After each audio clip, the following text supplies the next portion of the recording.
Jason Prall isn't only a longevity and optimal health practitioner, he's the writer, director, and producer of the Human Longevity Project.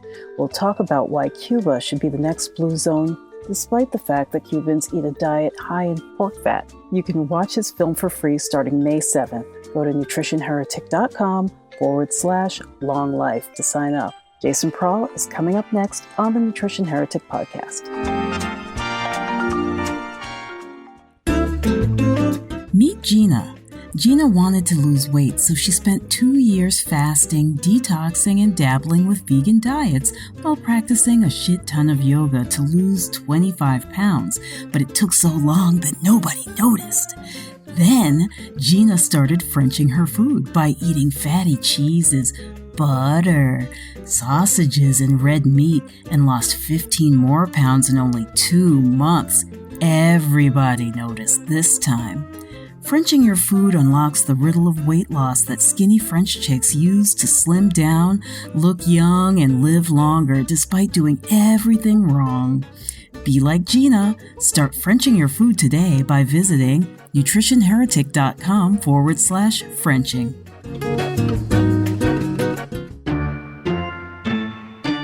Fat is bad for you. I just pop a pill and I'm fine. Meat is murder.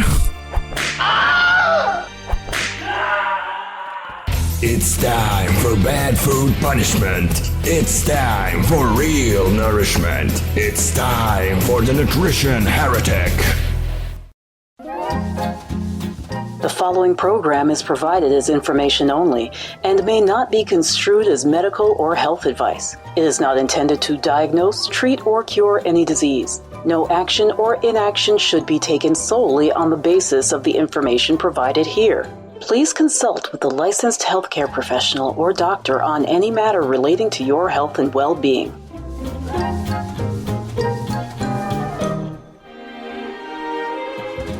Aloha and welcome to the Nutrition Heretic podcast. My name is Adrienne Hughes, certified nutritionist and the Nutrition Heretic. Today, I want to bring back to you guys something that I've talked about maybe once or twice on the podcast, which is the blue zones, because as you know, we had someone come to our island about three and a half years ago, and he's talking about blue zones. He had everybody riled up, and now all the restaurants in town want to get a blue zone certification. Problem was, I sat next to a woman who was like nodding the whole time, and she was like, "Yeah, this sounds great. I can drink wine at 5." And then I turned to her and I said, "Yeah, but what about Cuba? Because Cuba doesn't seem to fit this model, and I feel like some of this data has been cherry picked." So I was excited when I found out about today's guest heretic, who is Jason Prall. He's from the Human Longevity Project, and it's a film, and it talks about these places that have been identified as blue zones. But he's going to set the record straight. He's going to tell me what I missed in this conversation and really what the blue zones are. So if you can please give a round of applause for Jason Prall. Welcome. Hey, thanks for having me. We were talking before we got on air, and there was a lot of mana, I feel like, in this conversation. So yes. I love it. Yes. You're getting all Hawaiian-y on me there, too. I have to. So, as I said, the Big Island has been identified as one of the blue zones.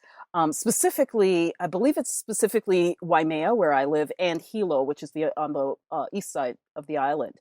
But talk to me about the blue zones, because I think for the few people who do understand what blue zones are, they don't really understand the history of how, why are they called blue zones?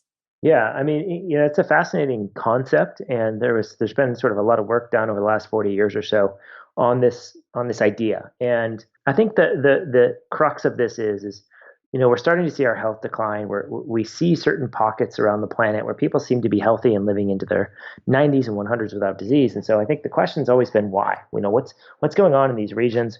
What can we learn? What's special? And one of my favorite people in this space is Michel Poulin, who is a demographer, a researcher out of Belgium, and he was really looking at, I think his paper came out in 2000, where he was looking at and identified these specific villages on the island of Sardinia in Italy, and he did a lot of the work in terms of verifying their ages and these type of things to see if there's this sort of a higher concentration of people making it to 100 than might be statistically probable, right? So it's more of a statistical thing that we're talking about when we think of these longevity areas around the world. And Michelle is, as I understand it, the primary person that really did a lot of the scientific work. And then they kind of partnered with National Geographic. And I don't know how the whole story went down, but essentially this idea of the blue zones was born. And, they included Costa Rica, a certain part of Costa Rica, that is, the Nicoyan Peninsula, Okinawa, Japan as an island, Sardinia as an island, and Ikaria, Greece, which is an island in Greece. And then another one that was brought in, which was Loma Linda, California. And as I understand it, according to Michelle, when I spoke with him, he told me in his determination that while Loma Linda was labeled a blue zone, which technically anything can be labeled a blue zone if you are the one who sort of owns that title of blue zone, that name of blue zone. But from his standpoint, it wasn't really statistically meaningful. That Loma Linda was sort of brought in as the thing. It was like a U.S. location, right? So there was no U.S. location, and so the people that decided to go with blue zones wanted some sort of U.S. location, and that was brought in. And so that was kind of one of the ones that was included in the original kind of study. And so, there's this idea that if we look at these regions, we can identify the characteristics that they all share, and therefore, if we implement those characteristics, then we can all live to 100. Right. And I think there's a lot of really interesting work that's been done on that stuff, and I like the idea. But I think, from my standpoint, as I've been working as a health practitioner with people that have autoimmune disease and cancer and digestive issues and hormonal imbalances and skin problems and all kinds of stuff, right? And so I kind of took a different framework. I looked at this from a different lens, and I saw that the things that were being talked about in terms of these longevity areas, I was like, man, they're missing a lot.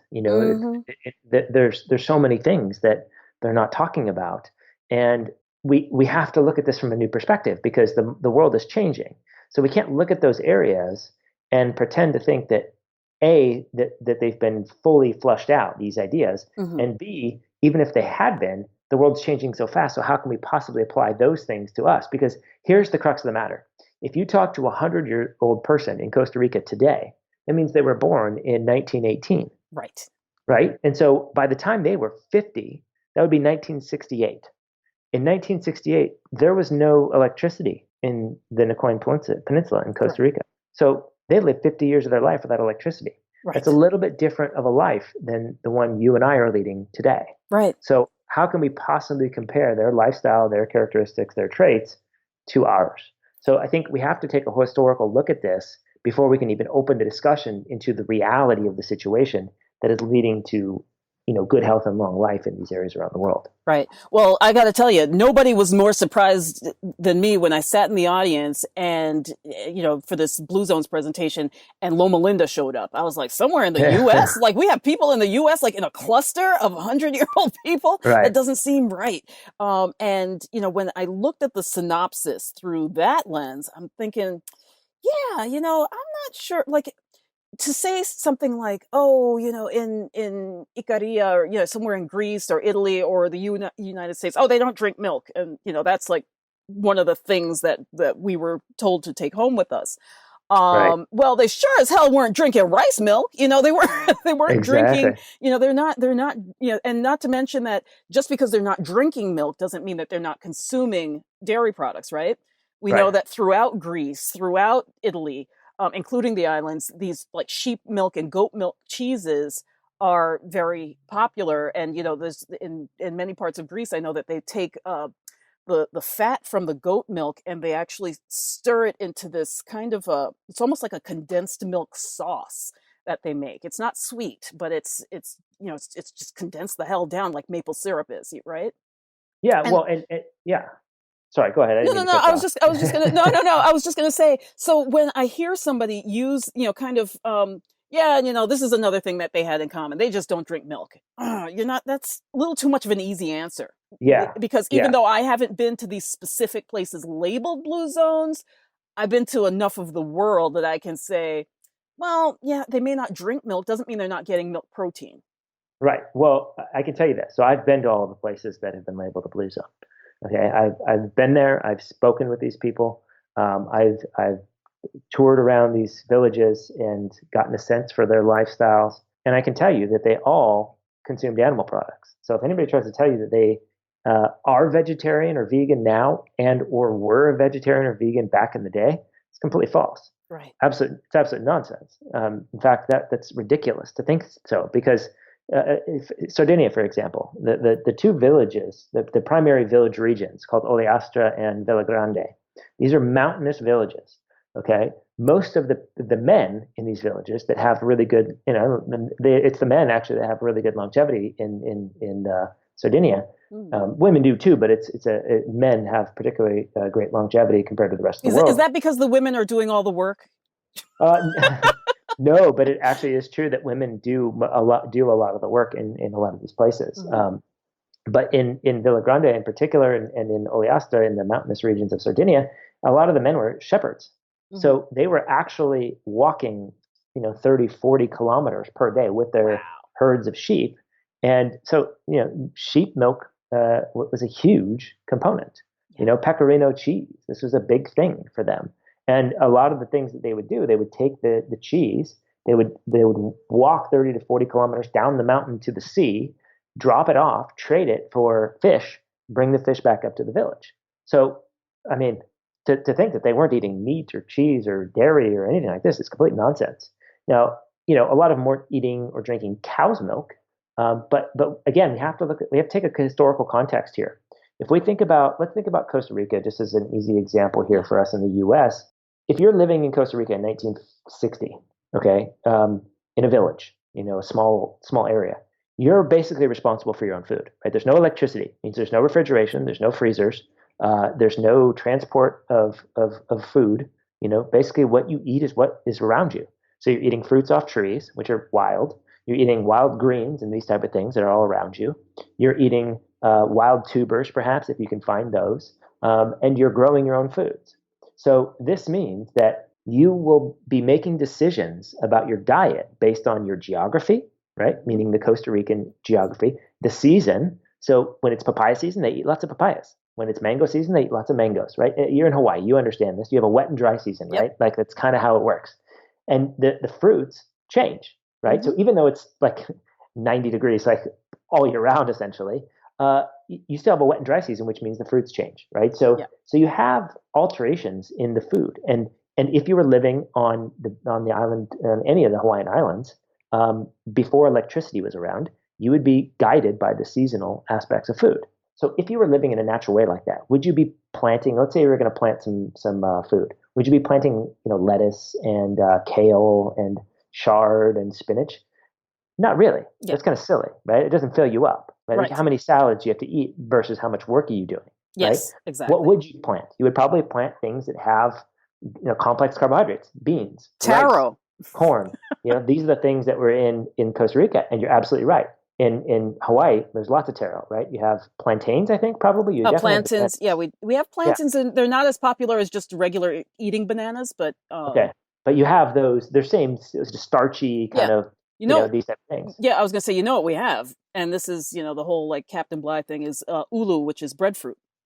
Ah, okay. Yeah, that's there you go. So, and this is the thing, right? That's totally unique to that area, or at least not. It's not everywhere. It's not going to be found in Arizona, right? So we have regional aspects to food, and they're driven by the seasons. And you're going to harvest and grow the things that make sense, that are going to basically give you energy and sustain you with ideally the least amount of work. Right? This is sort of the aspect of efficiencies. And so, in Costa Rica, one of the most common things they would do, they would eat lowland paca, right, which is a sort of a wild animal, right? So they would hunt paca. They would hunt the sort of mountainous deer. They would be sort of the deer in the area. They would hunt those, and they would have pig. They would have their own pigs. So they would raise pigs. And why would you raise a pig? Because it doesn't take a lot of area. Right? It takes a very small pen. You can feed it leftovers from the garden. It's a very easy thing to take care of. And then once a year or whatever, you slaughter the pig, and you have lots of meat. So this is, you have to think about their lifestyle in order to understand their diets. So they're back in the day, there probably wasn't a lot of places that had a lot of cows because cows require a lot of area, Yeah. requires lots of fencing, requires lots of feeding and maintaining. And then you slaughter a cow and you don't have refrigeration, so now you have a ton of meat that you have to either consume or find a way to preserve Yeah. in a relatively. So pigs are smaller, right? So you see how it all makes sense? Like Oh, it's for just sure. logical, right? And chickens, same thing. Chickens were very easily consumed, and so this is what you see. In fact, one of the people that we interviewed down in Costa Rica, her name is Cristina Castillo. We were literally interviewing her on her sort of porch, and there's roosters in the background that are like, you know, crowing in like the interview. You see chickens walking. There's a little piglet running around. This is how they live, and so to think that they're vegetarian or vegan is just insane. Why would you be vegan or vegetarian? You don't have these preconceived notions when you're trying to survive and trying to live in a healthy way. So we have to honor the historical aspect of this. And the only common meat that we found in the places we went was pork.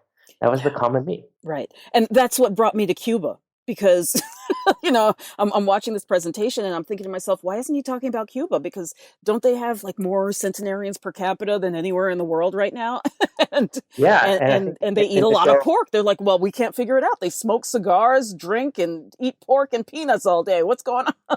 yeah, and I talked to Michel Polan about this. I said, what if you were going to try to find a longevity area, what's the sort of next on your list? And he said, I think maybe Cuba. Mm-hmm. And I said, oh, that's interesting. And I said, it kind of makes sense, right? So they were sort of they've been locked out of the Western influence, right? Because of sort of the political issues, right? So the economic, political issues between Cuba and the US, there hasn't been a lot of influence. So this is interesting, right? So now we're starting to see that this modern influence has a negative impact on health and longevity. And Cuba, being an island and being fairly isolated from the Western influence, was able to maintain their sort of old ways. They haven't moved into this modern era to such a large degree, but they were able to maintain the historical context and sort of the societal, cultural values that have been there. And this is why you see islands do so well, in my opinion, from a longevity standpoint. It's because they maintain cultural heritage and they eat local foods. Same thing with Hawaii. I mean, as far as I know, pork is pretty big in old historical Hawaiian culture as well. Yeah, yeah. I mean, not as far as I know, not pre European influence. Sure. But I sometimes, you go to like the historical museum and you have to wonder how much of the information you're getting is tainted through that lens. Because Absolutely. I do find people kind of rewriting their own history. Like even when I lived in Spain in college, and the woman I lived with, she would, everything is fried in Spain, right? So she's like cooking and she's pouring a bottle of sunflower oil into a pan. She's like, man, I hate oil, but I don't use that much. And she's just pouring and pouring and pouring. Yeah. And I'm thinking, and at the time I was like totally fat phobic. And I mean, not that sunflower oil is the best for you anyway, but, I'm watching her and I'm like, she's saying one thing, but she's doing something so totally different. And I think that kind of set the stage for me to notice that when people are saying like, oh no, we really don't eat such and such. And then you turn around and they're eating exactly what they say that they don't eat. That Yeah. a lot of people are trying to retrofit their diet into something that's considered socially acceptable by quote unquote, progressive people. Well, yeah, and this is what we have to be careful of because I mean, I think if you just look at and think about things, right? Like why are there cultural culinary traditions? Mm-hmm. Right? Why does Italian have its own sort of culinary practice or culinary dishes? Why does Eritrean food have its own culinary sort of traditions? Why does Cuban food have its own culinary traditions? Well, it's because those are the foods that grow in those areas, and the recipes and the culinary practices have been sort of optimized for those foods. Yeah. Right? This is why Russian food is Russian food and Chinese food is Chinese food. And it's only since the modern day when we started to move foods around the globe, store foods in refrigerators and freezers, grow foods all year round, etc., manipulate the environment such that this starts getting confusing. If you go back 200 years, everywhere on the planet was eating foods that were basically local. Right. There was no other option.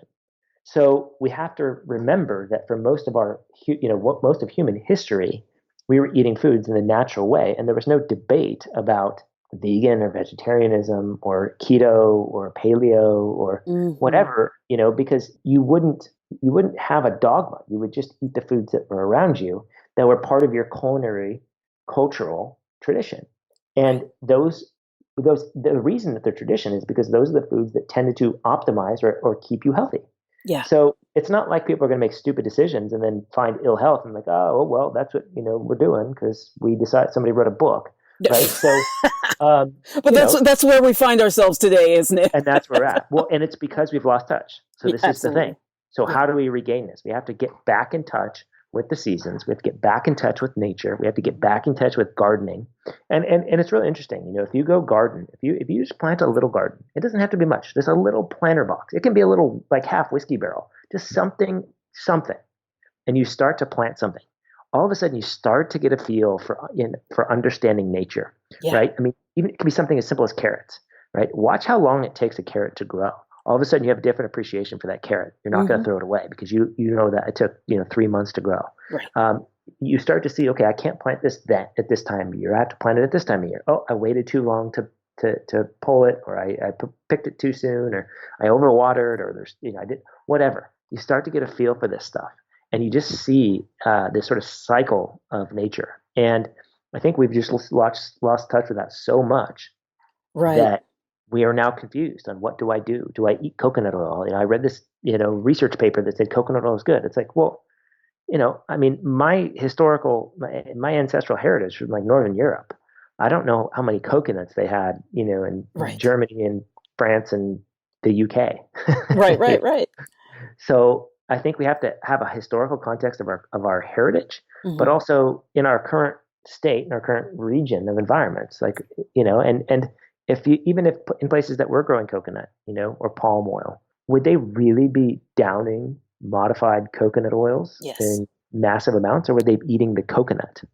Right, right. Well, Right? I got to tell you about coconut oil because my family's from Jamaica, and a cousin of mine, I went to go visit her, gosh, 8 years ago, and she was complaining about joint problems. And I'm watching her, and I'm like, "You're cooking with margarine and vegetable oil. Why don't you just Mm, like switch it for that coconut that's like right above your head?"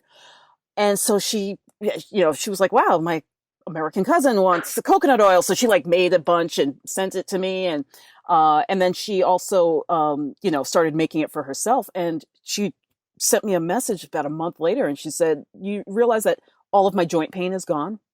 mm, And I was like, yeah, because you're eating something that is like, no, as local as you can get, and it's growing right above your head. It's natural. It's not the stuff that not came out of, processed. it's not processed Yeah, and fumigated and, yeah. stripped of God knows what. Well, and that's what we saw in Costa Rica. We actually talked to a few people, and they were suggesting they actually are aware. They're aware that of what's happening, and they used to use pig fat for damn near everything in terms of their Damn cooking. straight. Pig fat, and now they're being told.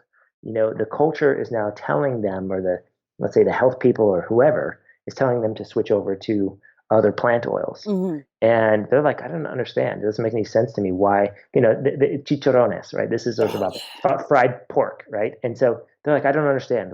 We've been eating this way for a long time and we've always been healthy. Why are we told that this is not healthy anymore? Right. So we're starting to see this shift, and it's all fabricated. It's all nonsense. Right. And so when you start adulterating food, when you start processing food, when you start eating food out of season, and when you start, throwing pesticides on foods, all of a sudden, yes, the food landscape becomes very difficult and very confusing, and you're not sure what to do. But if you remove all that nonsense, you get back to organic, whole, natural foods that are in your environment, it's not confusing at all. And you're going to find that you're going to end up being healthier because of that. And this is all it is aligning with nature. All it is going back and getting into harmony with the way things are. And look at every culture. I know the Hawaiian culture has this, the Asian cultures have this idea of balance, this idea of Hmm. flow, this idea of operating sort of in the natural state of things. And there's tons of cultures that speak about this. And this is the thing about the blue zones and the longevity zones and all these things. Just because something has been identified as some longevity zone is kind of irrelevant. There's people living past 100 in, all parts of the world. There's tribal societies. There are, societies in the Himalayas. There's all kinds of people all around the world living past 100 and living free of disease. So we can't look at areas and think that there's something magical about a place, because it's not the place. It's about the communities. It's about the societies. It's about the individuals. It's about the lifestyles. And when those all sort of operate together in harmony, good things happen for everybody. Right. Now, it's so many questions come to mind, and because we're talking a lot about the food element, and I guess I do want to address this, because I know there's somebody listening saying, but what about India? Because there's South India tends to err more towards the vegetarian side of the spectrum, but one thing that I know for a fact is ignored is that the food is not sterilized to the point that it is in the West. So even though technically you might consider them vegetarian, people are getting bugs and things that piggyback on their vegetarian food. The other thing is that there is a producer of, I'm drawing up, I think his name is Sandeep Agarwal, who owns a ghee company based out of New Jersey, and his family has been making ghee for 7 generations. And I actually get it from him. Okay. I only know that name because I buy that product off Amazon. Yeah, he was my neighbor. And so, well, not neighbor, but like we lived in maybe 5 miles away from each other, in New Jersey. And he was saying that, now in India, there's like a rash of people dying on their vegetarian diet because they've replaced their ghee with vegetable oil. Yeah. Not to mention, the GMO scandal. Yeah, the India thing's interesting, and I don't know the reality here. I've read some things that, this whole vegetarian diet was promoted to the lower class system years and years and years ago. I don't know if that's true. I don't know if that's the reality, but here's what I'll say about diet, okay? Humans are very adaptive, okay? The reality is with diet, it's not you that does the digestion for the most part. We actually don't do much with the actual food we consume. It's mostly our microbiota. So it's really our microbiota that determine how well we're using food. For example, Indians, they, in that whole India region, actually, they have lots of turmeric, right? And we all hear about the health benefits of turmeric. Yeah. Well, okay. Again, I'm from sort of Northern European heritage. How much turmeric would my sort of ancestry been exposed to? Probably not a lot. Mm. So why would I think that I'm actually very good at extracting the benefits, if you will, from turmeric? Right. Why would my gut microbiota, why would my mitochondria, why would my DNA understand that signal? It probably wouldn't understand it as well as somebody that had been using it for generation after generation. And the easiest way I can explain that is the Japanese study that was done that showed that the Japanese that have been consuming a lot of sushi basically borrowed an enzyme from the fish that allowed them to break down seaweed. Huh. And so this is the adaptive nature of humans, and it operates through these microbiota. So basically this sort of gene transfer occurred that allowed the Japanese population that consumes lots of fish and seaweed, and they can now metabolize seaweed better than you and I can. Mm. So now, if you moved there and followed the traditional diet of lots of sushi and seafoods and these other things over generations, perhaps you would have that as well. So this is what we have to understand about diet: is that we are very, very adaptable. This is why we see people in the north eating lots of more of a fat-based, animal-based diet, because there's not a lot of apples that grow in Alaska, in November. And yet we see in the equatorial regions, we see lots of fruit, we see rice, we see all these starchy carbohydrates mm-hmm. and vegetables and these type of things, tons of carbohydrates, because that's what grows there. And so we have to recognize that we are very adaptable, and we will always adapt to our environments given enough time. And if you think about these island nations that tend to be known for their longevity, well, they don't do a lot of moving around. They stay there for a long period of time, generation after generation, and they're probably really good at integrating with that local dietary source of food, whatever it might be, right? Yeah. So in Sardinia, it's bread. That's for years, and I mean generations and generations, that was the primary thing they were eating is bread, cheese, tomatoes. What else? That comes to mind off the top of my head, and animal products. So Right. we have to recognize that we are very adaptable. And so there is no right diet. There is no good way. Vegetarian, high fat, animal based. We can move to either side of the equation, and it's through the gut microbiota that allows us to have this adaptability.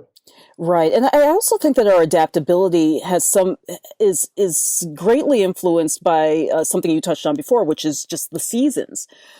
So where I think people get hung up in, I'm going to adopt this diet and this is going to be my truth for the rest of my life, just like a really easy, go to. And then and I say this all the time on the podcast, that because people have so much less involvement in spiritual, churches and things like that, it seems like the diet has now become the church for a lot of people. So you talked about community.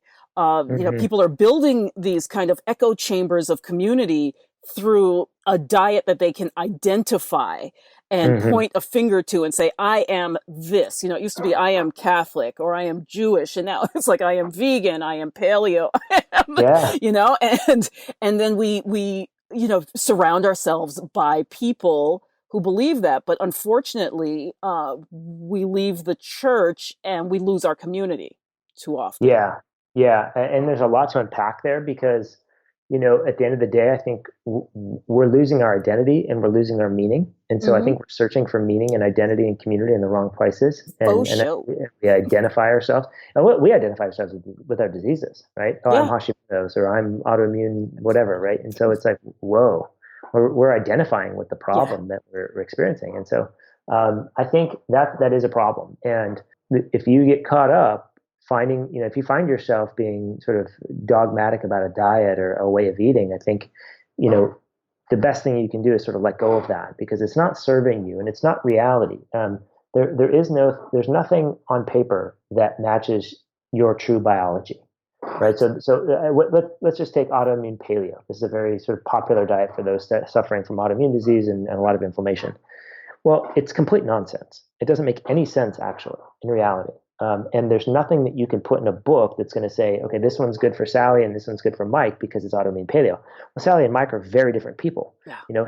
Sally is 24-year-old female and that has certain situations going on, and Mike is a 46-year-old male that has other things, and so they're very different people. And we have to recognize that our diets should be changing based on the state that we're in, the goals and objectives and lifestyle factors that we embody, and the sort of the cycles and the seasons of what we're doing. So, I mean, if you're somebody who loves to work out or competes in some sport or something like that, you're going to need probably a little bit different of an eating style and regimen and foods than somebody who is a little bit more sedentary than, so everything factors in. And the real way to get to the bottom of this is to understand what's working for you. Forget the labels and the diets. I think step one for everybody needs to be asking themselves this: is this a whole food that's unadulterated, completely unadulterated? Okay. Second question: is it organic? That's question number two. And if you're answering, if those are in line, if it's a whole food that has been unadulterated and it is organic, you're off to a dang good start. That's probably 95% of the problem right there. Right. And, people are spending $5 on organic apple chips from Whole Foods instead of just eating a damn apple. Yeah. And it blows me away. So an organic apple, I mean, like what, 60 cents or something? I mean, versus organic apple chips that have been there's sulfur dioxide as a preservative. They don't have the structured water in them. They lost their microbiota that coated the skin. You're not eating the seeds, which have tremendous benefits. And so you're paying more. You're eating something out of a package. You're polluting the planet. I was just about to say that you got this package to deal with. Yeah, I mean it's ridiculous. So we're in the name of trying to solve problems, we're creating more.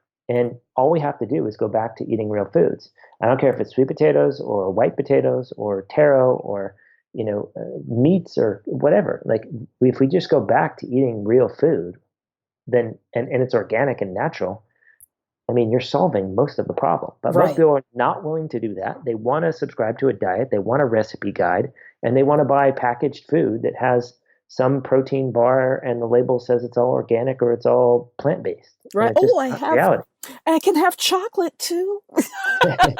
Right. Right. There's the people that literally want their cake and eat it too. Right. So, Right. We're always looking for excuses, right? Whether it's yeah. to eat a ton of bacon or whether it's to eat a ton of chocolate or whether it's to eat a ton of whatever. We have these excuses. Yeah.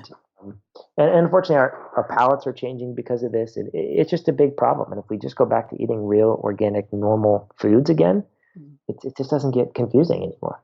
Right. Yeah. Well, one of the running jokes on the podcast is that every time somebody tells me, well, I believe in everything in moderation, they're holding like a bag of donuts, and, Yeah. and they're like chowing down on donuts. They're like, I really believe in everything in moderation. I'm like, well, 6 donuts in one sitting. Not exactly what I think that term means.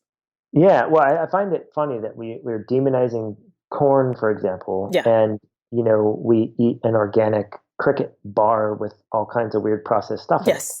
And I'm like, come on, guys! Like we're really just we're going off the deep end here, Yeah. And we're blaming eggplant because it's a nightshade, and we're blaming. I mean, it's just like it never ends. Right.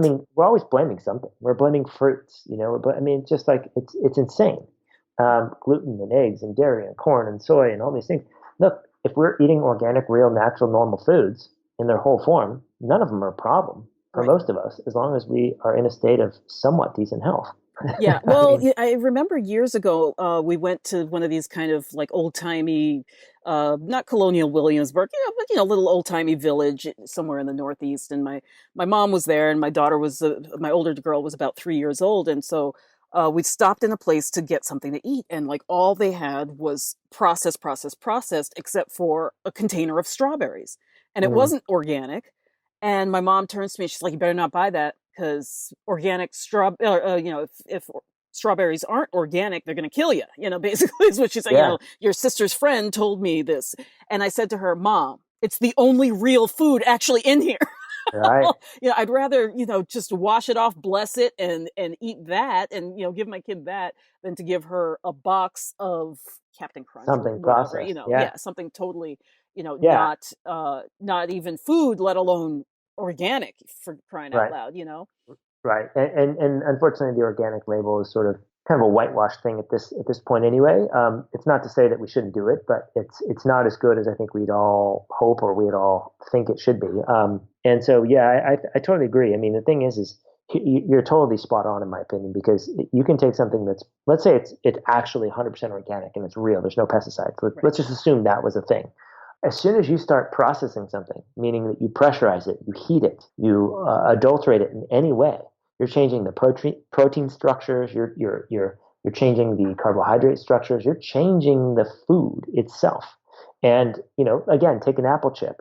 You're losing the microbiota. Yes. You're changing the genetic information because you are adulterating that food. And so we have to recognize that nature is wise. She's a wise creature, and if we just listen to her a little bit and go back to the way we are supposed to be living, then we get the health. And I say supposed to sort of loosely, because there's no supposed to be anything. You can do whatever the heck you want. Right. But if you're looking for health and you don't understand why you're not healthy, well, just look at how you're eating, look at how you're living, look at how you're thinking and feeling and sleeping. And these are the things, right? So we have to go back to sort of a more natural way of things. And if you want to hold on to your dogmas about how you think you should be eating, that's fine. But just recognize that you're probably going to continue to run into issues until you address the very fundamental things, which is stop adulterating food, stop processing, and stop spraying all this garbage on food. And when we do that, it's a miracle what happens. I mean, it's like our body starts to recognize these things again. Right. And one of the things that Natasha Campbell McBride, the founder of the GAPS diet, talks about is the fact that once upon a time, all of our food had probiotics in it. Oh yeah, And one of the things that even I've the been, meat. Yes, exactly. And so recently, since I moved to Hawaii, I am learning about this system of farming called Korean natural farming, and it's based on ancient Korean and Japanese farming techniques. And Hmm. essentially, what it is that where the conventional and even the I'm going to call it conventional organics look at, well, do we need more nitrogen? Do we need more phosphorus? Right. So on and so forth. What we're actually doing with this system, and I'm so excited because I'm finally like fully getting how it works because I'm converting a desert right now into a food forest. And what I'm realizing is that these microbiota that are in the soil, that's essentially what we are nurturing through this system. And everything else, all the nutrients, everything else piggybacks on that, Right. essentially. Yeah, this kind of in a nutshell. But it really brings everything so full circle for me as a nutritionist, to see how immediate the soil responds when you take, essentially what you're doing is you're taking what they call IMOs, which are indigenous microorganisms from soil in a forest, and you're bringing that into your space, into your soil. My soil's completely dead, but in the areas where I have applied this, I mean, 24 hours, I'm noticing, oh my gosh, my soil's actually holding water now. It used to just bead right off the top. I'm seeing things break down the way that it would normally take, hundreds of years to break down. Right. It's really just fascinating to see Yeah. that, and then to understand that this is, you talked about the meats, that the meat, the eggs, the things that translate our environment to our bodies, I mean, that's kind of like my theory on vaccination, if you will. But it's translating, the allergens, the things that make us sneeze. My goats eat that; they're converting it, and then we've got the microbiome of the soil feeding into that entire thing, and it's really just fascinating. Yeah, I mean, this is how nature works, in my opinion, and we actually get into this a lot in the Human Longevity Project and the film series, which is that it's all about the microbiota. Mm-hmm. Okay, we have a microbiome inside our gut, right? We have it in our skin, on our skin. We have it in our eyeballs, in our liver, in our kidneys, in the vaginal canal. We have it in breast milk. We have it everywhere in the brain. These microbiota, and they contain viruses, bacteria, and fungi and yeasts and all these things. They are sort of the ecosystem that really make us up. Right? And in other words, you're actually less human than you think. You're Yes. more microbiota than you are human, and the microbiota guide more of your function than you do. So the question is what is a human, right? And are you just a transport vehicle for these microbiota, really? And so I think we have to look at our inner ecosystem, which is our microbiota, and we have to look at the outer ecosystem. And it is the interaction between these two systems. And when they are in balance and in harmony and communicating well, then what we think of as our human body functions well.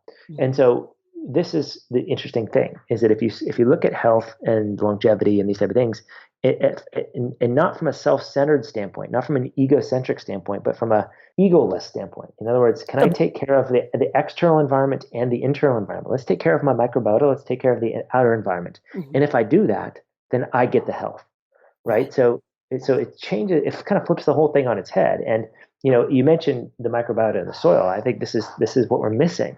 We've destroyed the microbiota in a lot Mm-hmm. of the soils, and it's the microbiota in the soils that really dictate the health of any living system that comes from the soil, right? And the same thing. There's a microbiota in the sea as well, destroying that, and in rivers and all the bodies of water. And it actually ties into the whole vegan vegetarian thing, which is kind of funny because there's this idea that we shouldn't be eating animals, right? Right. And this includes bugs because they technically are animals. And so, but what's really interesting is that the plants eat animals. The Yes. plants eat bugs, Right. and they sort of there's this mycorrhizal communication or relationship, meaning that there's fungi in the soil Mm-hmm. that communicate with the plant. Let's say it's a dandelion or whatever, right? There's a relationship there, and the fungi will actually help. They'll secrete acids and they'll break down these bugs that will then be consumed by the plant. Mm-hmm. And so it's quite funny that the plant is eating an animal, and yet we think, from a moral high ground standpoint, we shouldn't be eating animals. And if I Right. think we just realize that we're all part of the same ecosystem, which is sort of, Mother Earth, that we're all being Right. sort of in this intertwined relationship, and that we should all have respect for everything else. And it's not a matter of eating something or not eating something; it's about respect. And I find it Hmm. very interesting that we have a moral high ground when it comes to eating other animals, but we're fine with poisoning the planet, by Yes. driving cars and buying plastic and doing all these things. And I'm not standing on a soapbox because I do all those things. Yeah. Yeah. Yeah. But I'm also not saying that it's morally wrong to do this thing, but it's okay for me to destroy the planet over here and do that thing. Right. So, we have to really question our own morals here when we talk about what's important. And I think we have to look at the whole ecosystem and the whole planet as an entire ecosystem, and try to have as much respect and reverence and care across the whole thing, right? Because it's all you can't separate it. Yes. So I think this is where I'm actually I'm happy that we're moving in this direction. I am I'm optimistic that things are changing. We still have a long way to go, but I think we're waking up to the fact that we are really destroying the environment in pretty dramatic ways. And I think what we cannot escape is the fact that whatever we do to the environment gets reflected back upon us. And Hmm.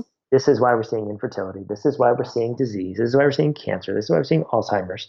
It's because we poison the planet with aluminum and mercury and lead and glyphosate and Yeah. DDT and on and on and on, right? So when you do that, you cannot escape the fact that they're going to come back around to you or your siblings or your children or your parents, right? This is what happens. So it's a mutual respect that we lack. And I think we need to get back to that. And once we do that and get to the farming practices that you're talking about, um, we start to learn, we start to understand nature, right? I mean, there's lots of people that plant and harvest by the moon, right? Yes. And there's a reason for this, right? And you vortex water, and there's all kinds of amazing things that we can do, but we're not paying attention to that stuff anymore. Right. We're too busy for that. And so I think the fact that you're even aware of it, I think shows that we are moving back toward that, which is a really good thing, right? We're Right. starting to understand these things again. But you and I can't speak for you, but I certainly wasn't taught this by my parents, and my parents were not taught this by their parents. So we've kind of lost the generational knowledge, and so we just need to work to get it back.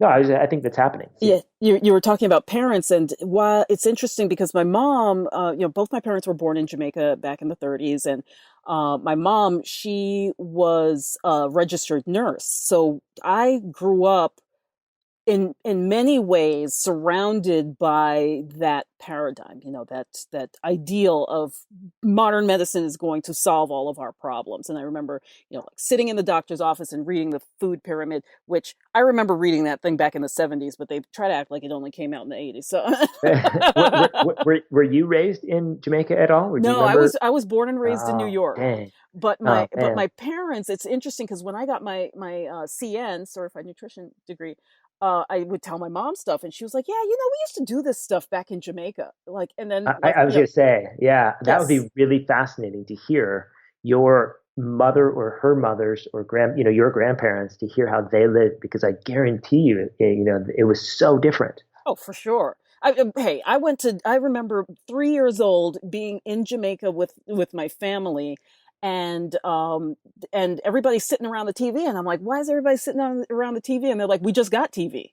Like Jamaica didn't Yeah, like it was like a brand new thing in Jamaica in the early 70s apparently. So, exactly. like that's just a small snippet of how different their world was. Yep. And how far, I mean, I remember even going to Paris when I was 9, and how and London for that matter, and how archaic much of the infrastructure seemed to me as a kid growing up in the Bronx. Yeah. And Yeah. we're Well, talking about, like, 1979 at this point, and they were so far, what I would have at the time considered behind us technologically. that it totally blew my mind. Like, what do you mean you don't have that? What do you mean you reuse bags at the supermarket? Come on, Yeah. Yeah. Well, I mean, this is why I think we can't look, when we talk about, the keys to longevity and some people claiming that, oh, if you just drink wine at 5 o'clock and you eat mostly a vegetarian diet and you have good community and all these things, like, yeah, I mean, okay, like maybe some of that makes sense, but at the same time, like that's not going to be the thing that saves us because here's the deal. And you hit on a really key point that I think we all need to be aware of. And I'm only 37, but when I was in high school, there was no cell phones. So I Mm-hmm. actually remember having to call people and be like, okay, let's meet up at this place at this time, which means that we were not texting each other and on Facebook communicating that way and Snapchatting each other. We were actually meeting up to hang out. Yeah. And this is what we're losing, right? Mm-hmm. Look at Uber Eats, right? The fact that you can get on your phone and order food to your door and not have to leave your computer because you need to work here. I mean, that's truly amazing and it's really cool and it's fascinating. But at the same time, food used to be a time and a place where we would either commune with family and or friends or the village or whatever, but we'd slow down and Yeah. we'd smell our food and we'd taste our food and we'd have a little wine, right? So it's the context For through which we sure. were eating and behaving, and that is not the same now. And look at our kids; they're radically different. So even a teenager, an 18-year-old today, is drastically different than a teenager was when I was 18, Right. and that's a one generation, Yeah. and things have changed so fast. And now I think about these kids that are 4 and 5. I mean, I can't even imagine the society that and culture that they're going to grow up in. So we can't pretend to think that we can look at vegetarian diets or plant-based diets and beans and wine and having a purpose and thinking that this is the key. We have to look at our environments. We have to look at our environments and our societies changed. And here's one of the things when I traveled around the world to these healthy societies. One of the things that my good friend and filmmaker noticed when we were there is it really hit us in Costa Rica because that was the first place we went. We noticed that we were there for work. We were not there for vacation. We weren't there to just hang out and drink mai tais and chill on the Right. beach. Right. We're trying to find these 100-year-olds and like using translators to figure out where they are. And I mean, we only had 10 days, so we had to like get this stuff done. Yeah. And yet, I felt like time had stopped. I felt like Mm-hmm. it slowed down so much because the environment around me was basically behaving in that way. You would walk places. There was no rush to do things. There was no hurry. So you felt like time stopped. And then as soon as I got back to the US, I felt like I was late for something. Yeah. And nothing about my life had changed. I was still needing to check emails. I was still needing to, no matter where I was behaving the same way. But because the environment was different, I felt the difference. And so we have to understand that we are a product of our environment. And this is why when people go to Hawaii, they feel like it's just kind of chill, right? So the island vibe, right? Yeah. We Yeah. talk Yeah. all the time. Oh, you're on island time. That's profound. We Mm-hmm. dismiss it as something just, oh, whatever, but it's profound. People in Hawaii have a different mode. They have a different, and I don't know if it's the same everywhere in Hawaii, but the places that I've been, Kauai and Maui and these type of things, the locals and the people that live there just have a different timing about them, right? And there's sort of a quality of time that still exists. And so I think we have to recognize that that is as much of a factor to our health and longevity as anything else. So we right now, and it's becoming easier in the U.S. and in our Western societies to be healthy. But even 10, 15 years ago, you were a real outlier if you were making healthy decisions. If you were trying to go to bed on time and you were eating organic foods and growing your foods, like you're kind of the weirdo, right? That's just, and even still, it's not typically the case where people are growing their own foods in most of the U.S. Right. So, in order to be optimally healthy in the U.S., in order to follow, let's say you understood exactly what it took to be healthy, you are now operating outside your culture. You're operating outside your society. And therefore, you're disassociating with your society, which means you don't have the community. Right. You see what I'm saying? So Yes. it actually might make more sense to have the community and make worse health decisions because you feel like you're a part of a community and you're involved and you're happy versus separating and isolating yourself and making really, really smart health decisions. So, wow, what a tricky thing to wrestle with, right? Right. Absolutely. And this is why when we look at these other cultures that smoke or that drink, first of all, they were smoking real tobaccos that were organic, that didn't have pesticides, that didn't have chemicals added to them. So that's first step. They were smoking real things. Yeah. Secondly, they were drinking real alcohol that they grew themselves. Mm-hmm. Tsiparo in Greece, they were drinking organic real wine that they were growing in their backyards. So everything was, again, processed and done in a better way. Mm-hmm. But at the same time, they were drinking in communal settings and having fun and one guy was, this is in Italy, maybe it's Greece. I think it was Greece, actually. He was telling me how he was walking, his friend was walking to work one day, and this was years ago, decades ago. And he was walking to work through the village, and he saw one of his friends. And he sat down to have a cup of coffee with his friends instead of going to work. Because it's not like you have a boss to report to, right? It's like, oh, this is just the daily life. So he sat down with a couple of his friends, and then another friend came over. And he said by the end of the day, there was like a half dozen people gathered around, all hanging out, and they drank what I think he said 70 liters of wine. Whoa! Between like a dozen friends or something like that. And these are the stories, right? So we can't look at that and say, okay, that's a healthy thing to do. But at the same time, we have to look at that and say, okay, well, their wine is organic. It was locally made. They were hanging out as friends. They had really, really good time, and they were slowing down. So we can't look at that and say that's the same thing as if I went and bought non-organic, crappy wine that's full of sulfites and all kinds of nonsense, and I pounded it myself at home while I'm watching, American Idol, right? Like totally different. Right. So again, we have to look at context. We cannot say, okay, because I'm drinking this garbage wine at 5 o'clock, therefore I'm going to live to be 100. It's not the same. Exactly. Somebody, I forget now who it was. It's probably on one of my previous podcasts, but someone had said, that Americans are really good technicians at at things that we want the cheat sheet for life. 100%. It's just tell me what to do. I mean, how many times as a practitioner do you hear people say, just tell me what to eat and what not to eat? Yeah. And it's not that simple, right?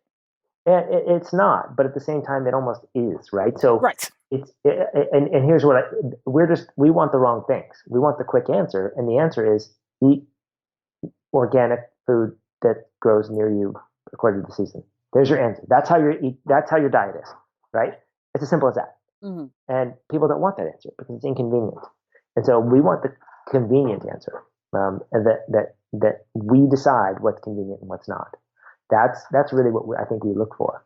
And I can give you the truth, but most people don't like the truth. They want to decide what to believe, and if it makes sense for them. In other words, if I tell you coffee's healthy, people are really quick to jump on that truth and say, "Oh, no, I heard it. I saw a study. Coffee's healthy, or wine's healthy. I saw it in a study." But if you have a truth that you don't like, it's like, well, I need more research. I need more. Right. Oh, totally. I get that all the time. Like people, they'll follow me for years and they're like, oh my gosh, everything you said works. This is great. And I'll say, like one time I said to somebody, and I wasn't trying to make the person become, such an evangelist. This is my one like pet peeve, thing when it comes to food is I don't eat almonds because I understand what the almond has represented for our environment and for our bee populations. Yeah. So that's like my personal thing. So I mentioned this to someone in my group, and someone who, she had fibromyalgia and she had all these problems. And she's like, Adrian, it took me 2 years to follow you. And when I finally did, I started to see results in like 2 weeks. All right. So then, so I mentioned the thing about the almond. She's like, yeah, I got to look that up. I'm not sure about that.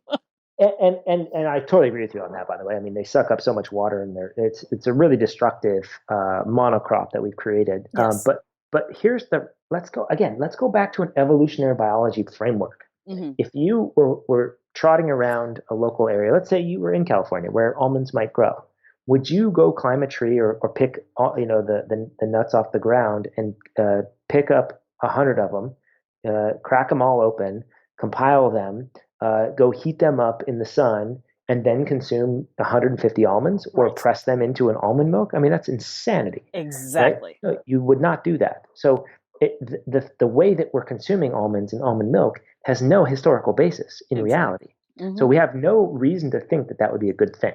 And this is, by the way, I mean, this is how ignorant we all are. I was in Costa Rica and I saw my first cashew tree. Okay, and I consider myself fairly cultured. Like I've been all around the world, and I've been fortunate enough. I'm very curious, so I make it a point to try to discover things. Right, that was my first cashew tree I saw, and I was blown That was away. my first cashew tree too. I was blown away. Right, it's like you have a fruit, and then you have this little cashew nut that grows on the bottom of that fruit, and I was like, wow. So we take the fruit, we discard it, and we take that little nut, Yeah. and there's probably, I don't know, 150 on a whole tree. If it's a well-producing tree, they get 150 of these fruits, which is 150 nuts. I've eaten 150 cashews in one sitting. Yeah, exactly, right? I'm like, that means I ate a whole damn tree of this stuff.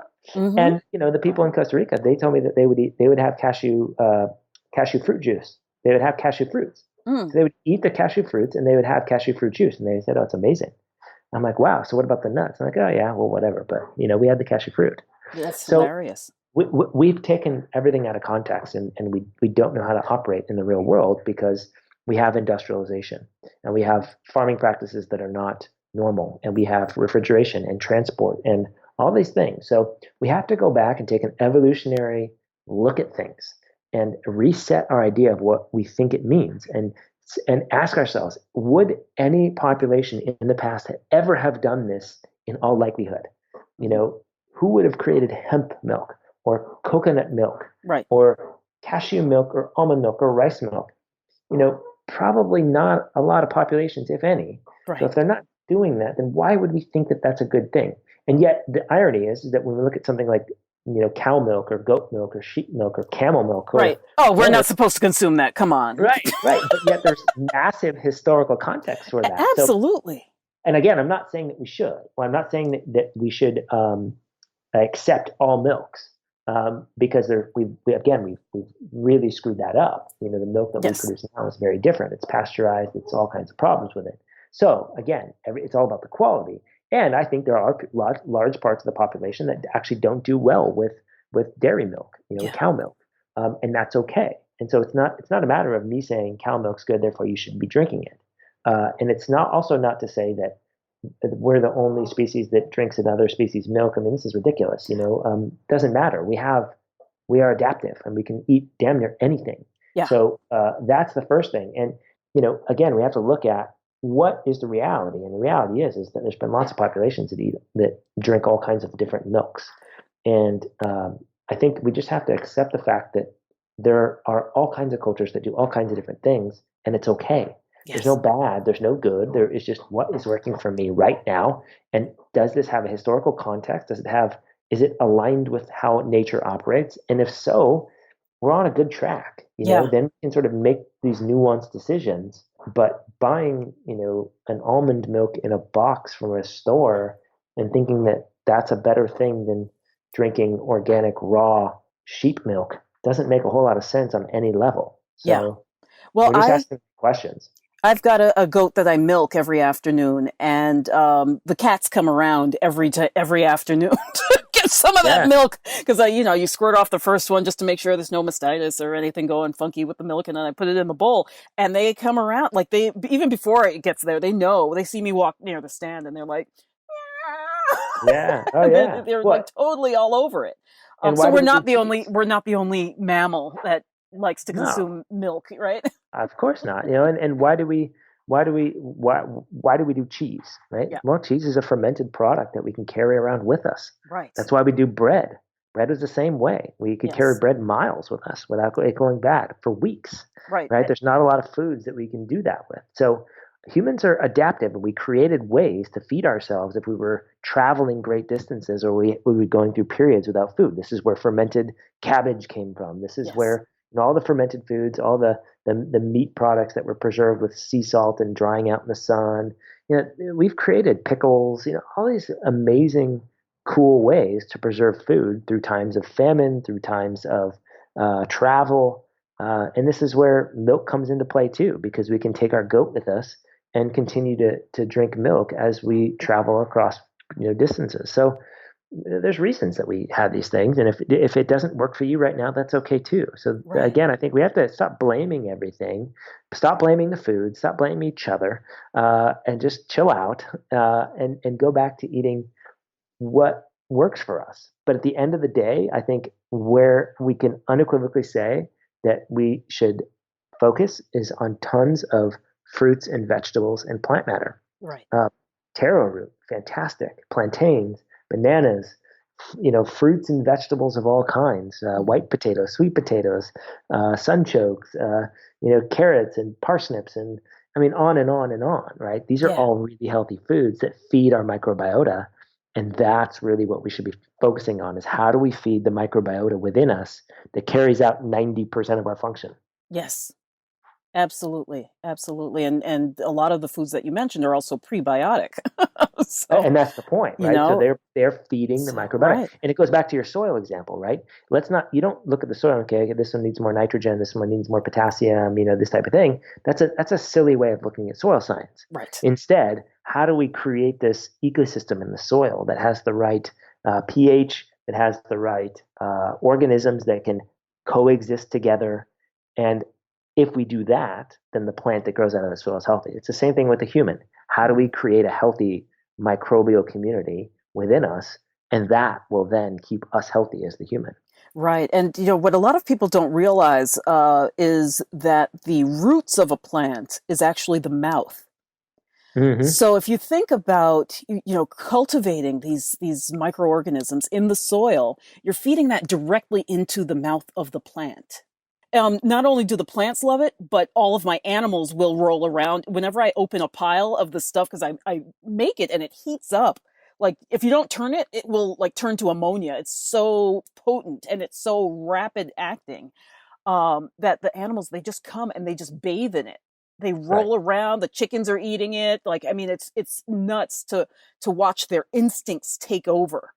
Right. And when you look at anything that's going to grow in the soil, whether it be a seed or Yes. or a root, these components of the plant have to develop very strong compounds to protect them against parasites and Yes.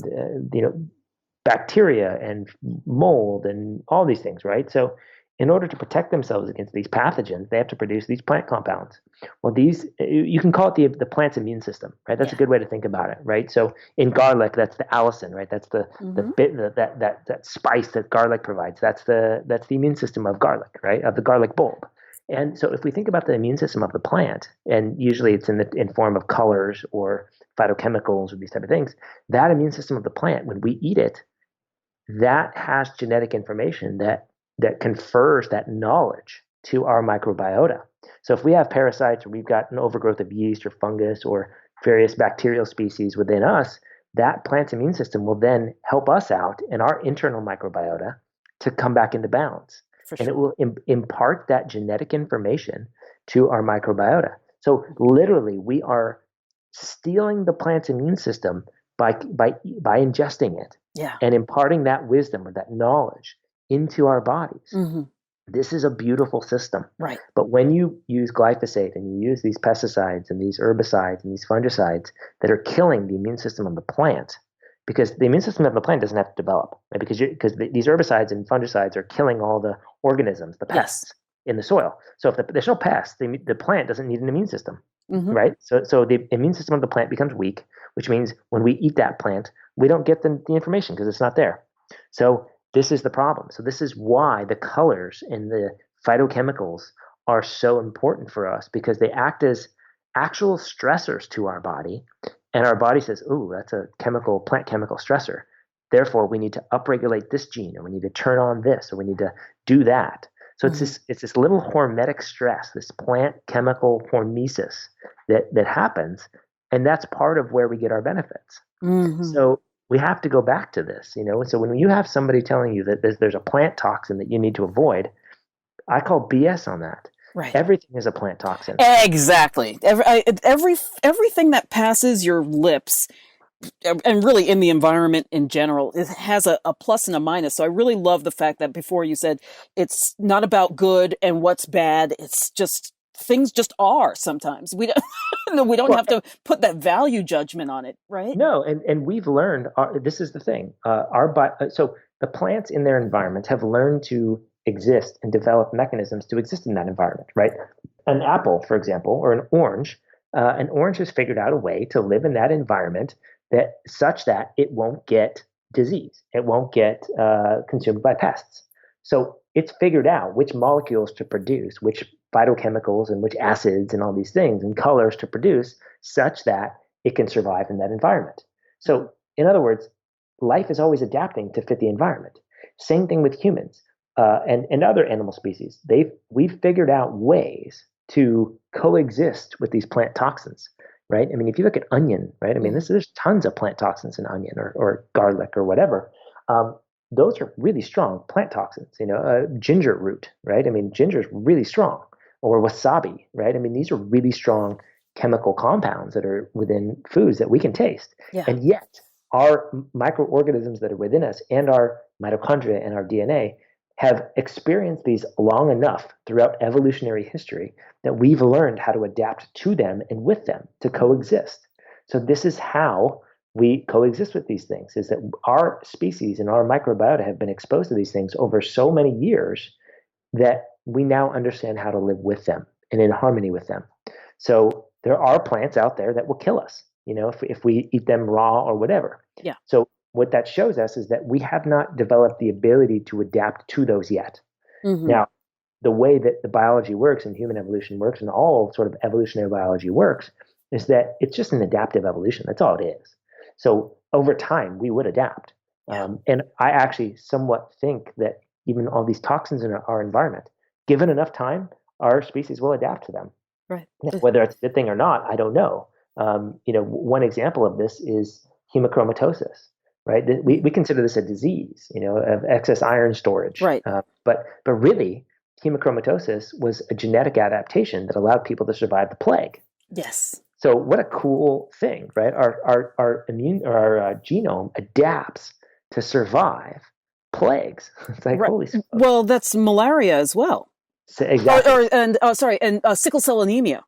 Yeah, absolutely. And this is the very exactly the African population is very sort of well known for this, right? This elevated disease state that we call sickle cell anemia. No, they're really good at adapting to the environment that they were in. Right. And this is sort of the trade-off, if you want to call it that. But it's not a trade-off. It's more of just an adaptation.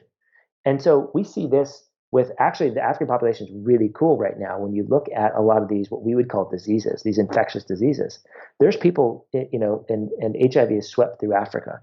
And yet there's plenty of people in Africa that live very healthy with HIV. Right. In other words, not a single problem with them. Mm-hmm. So we really don't understand these things very well in modern science.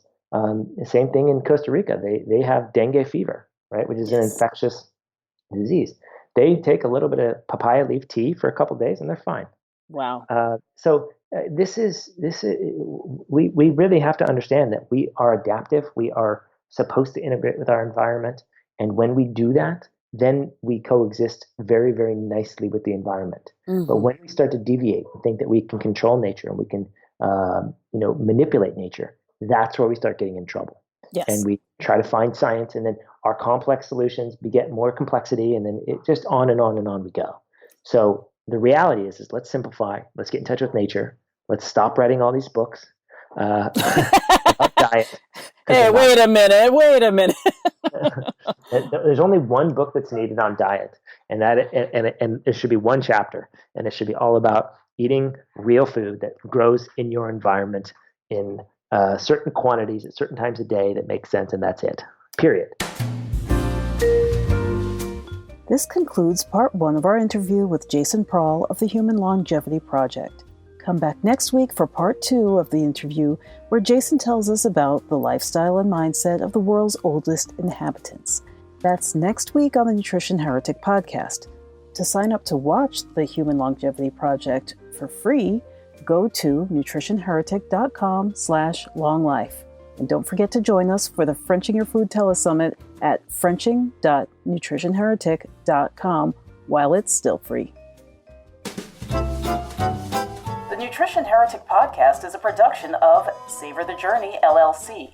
Our audio editor is Nicola Popovich. Our podcast manager is Crystal McLean.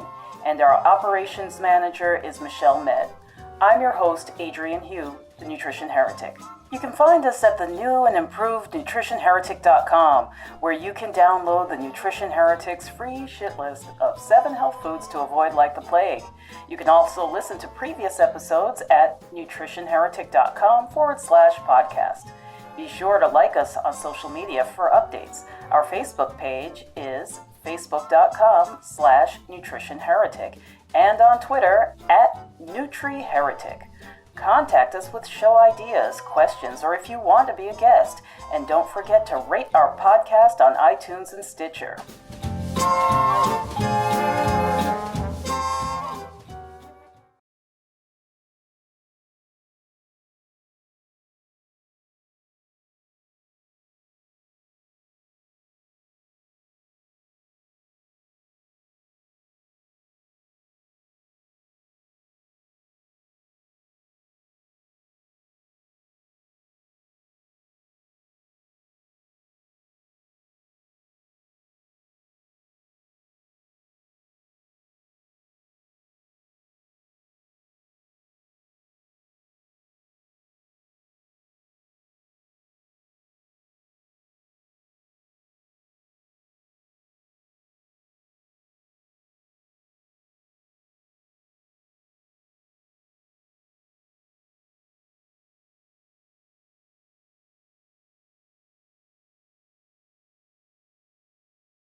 Welcome back to the second part of our interview with Jason Prall of the Human Longevity Project on the Nutrition Heretic podcast. The last time, Jason shared the dietary wisdom we can glean from the world's oldest inhabitants.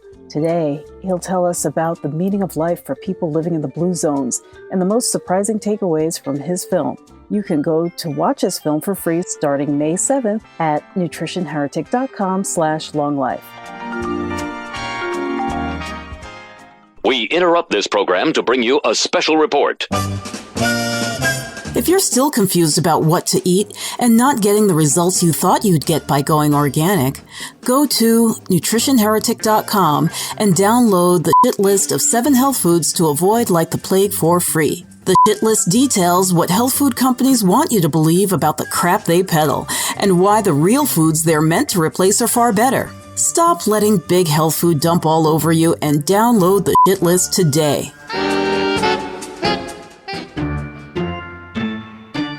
Fat is bad for you. I just pop a pill and I'm fine. Meat is murder. It's time for bad food punishment. It's time for real nourishment. It's time for the Nutrition Heretic. The following program is provided as information only and may not be construed as medical or health advice. It is not intended to diagnose, treat, or cure any disease. No action or inaction should be taken solely on the basis of the information provided here. Please consult with a licensed healthcare professional or doctor on any matter relating to your health and well-being.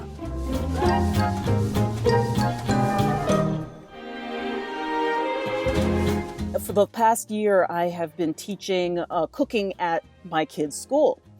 And I've had, some parents kind of like in my ear, like, oh, well, instead of using, the organic bread or what have you, you could use broccoli or blah, blah, blah. And I'm not saying that that's bad, but right now, like basically everybody was going for like the vegan option, the vegetable option, Yeah. so on.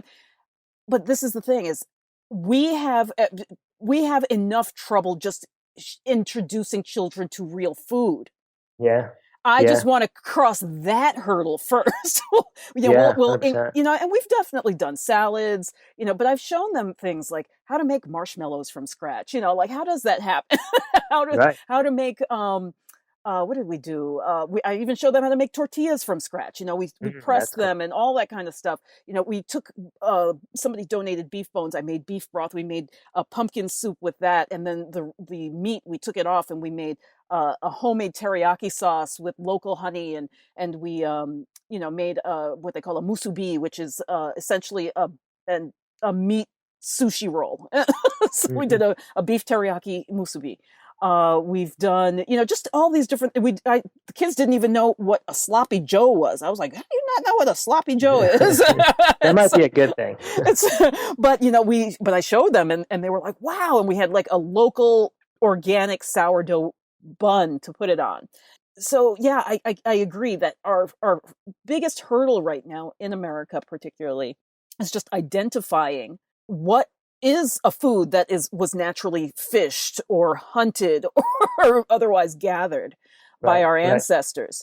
Because so many people are so removed, it makes it easier for them to adopt these different, let's just, for lack of a better description, radical diets that are maybe extreme diets that are very one-sided, and they have to all go down this rabbit hole of a particular philosophy. We're kind of losing sight of the objectives, which at the end of the day, is this something that my ancestors would have consumed?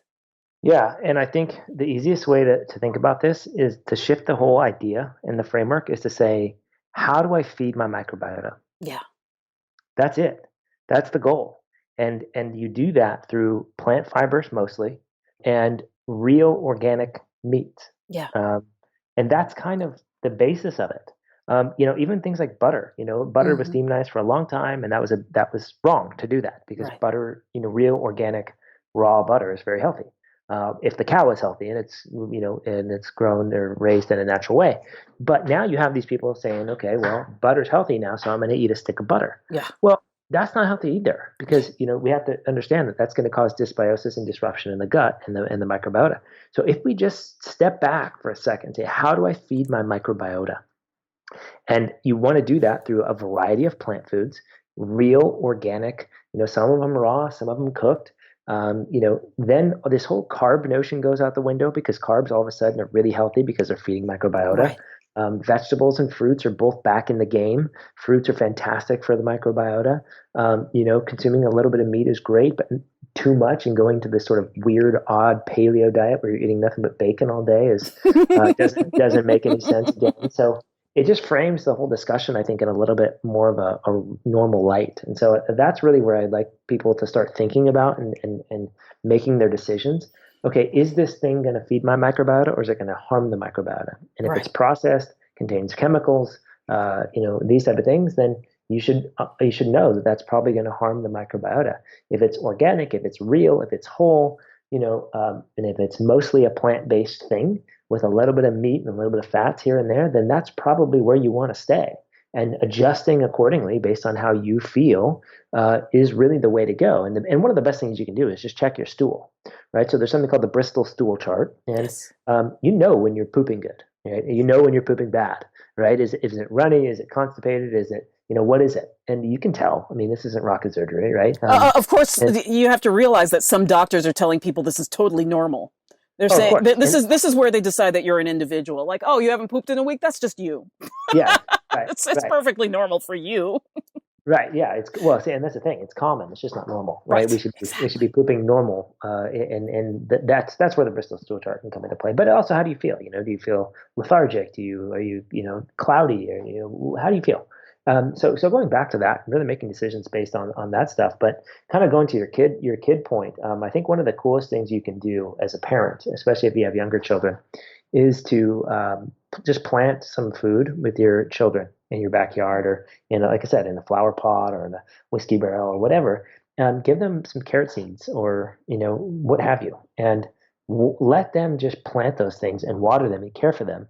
And then as they sprout, your kids are going to go, oh, wow, that's mine. Those are my carrots. And then they're going to see them grow bigger. And then they're going to understand how much to water them and how often to water them. And they're going to have this invested emotion into this food now. And then your child may hate carrots, but now when they see them, that they grew that and they know how long that took, all of a sudden there's a different relationship there. Yeah. And this is how I think we can get kids back into eating healthy and eating normal, because they understand how, and have a different relationship with food. When they pull something out of a freezer in a package, pop it in a microwave, I mean, that's like comparing apples to pencils. I mean, it's just not even the same thing, right? I mean, you can't, a Hot Pocket out of a freezer into a microwave is not even close to, growing a cucumber off a vine in your backyard.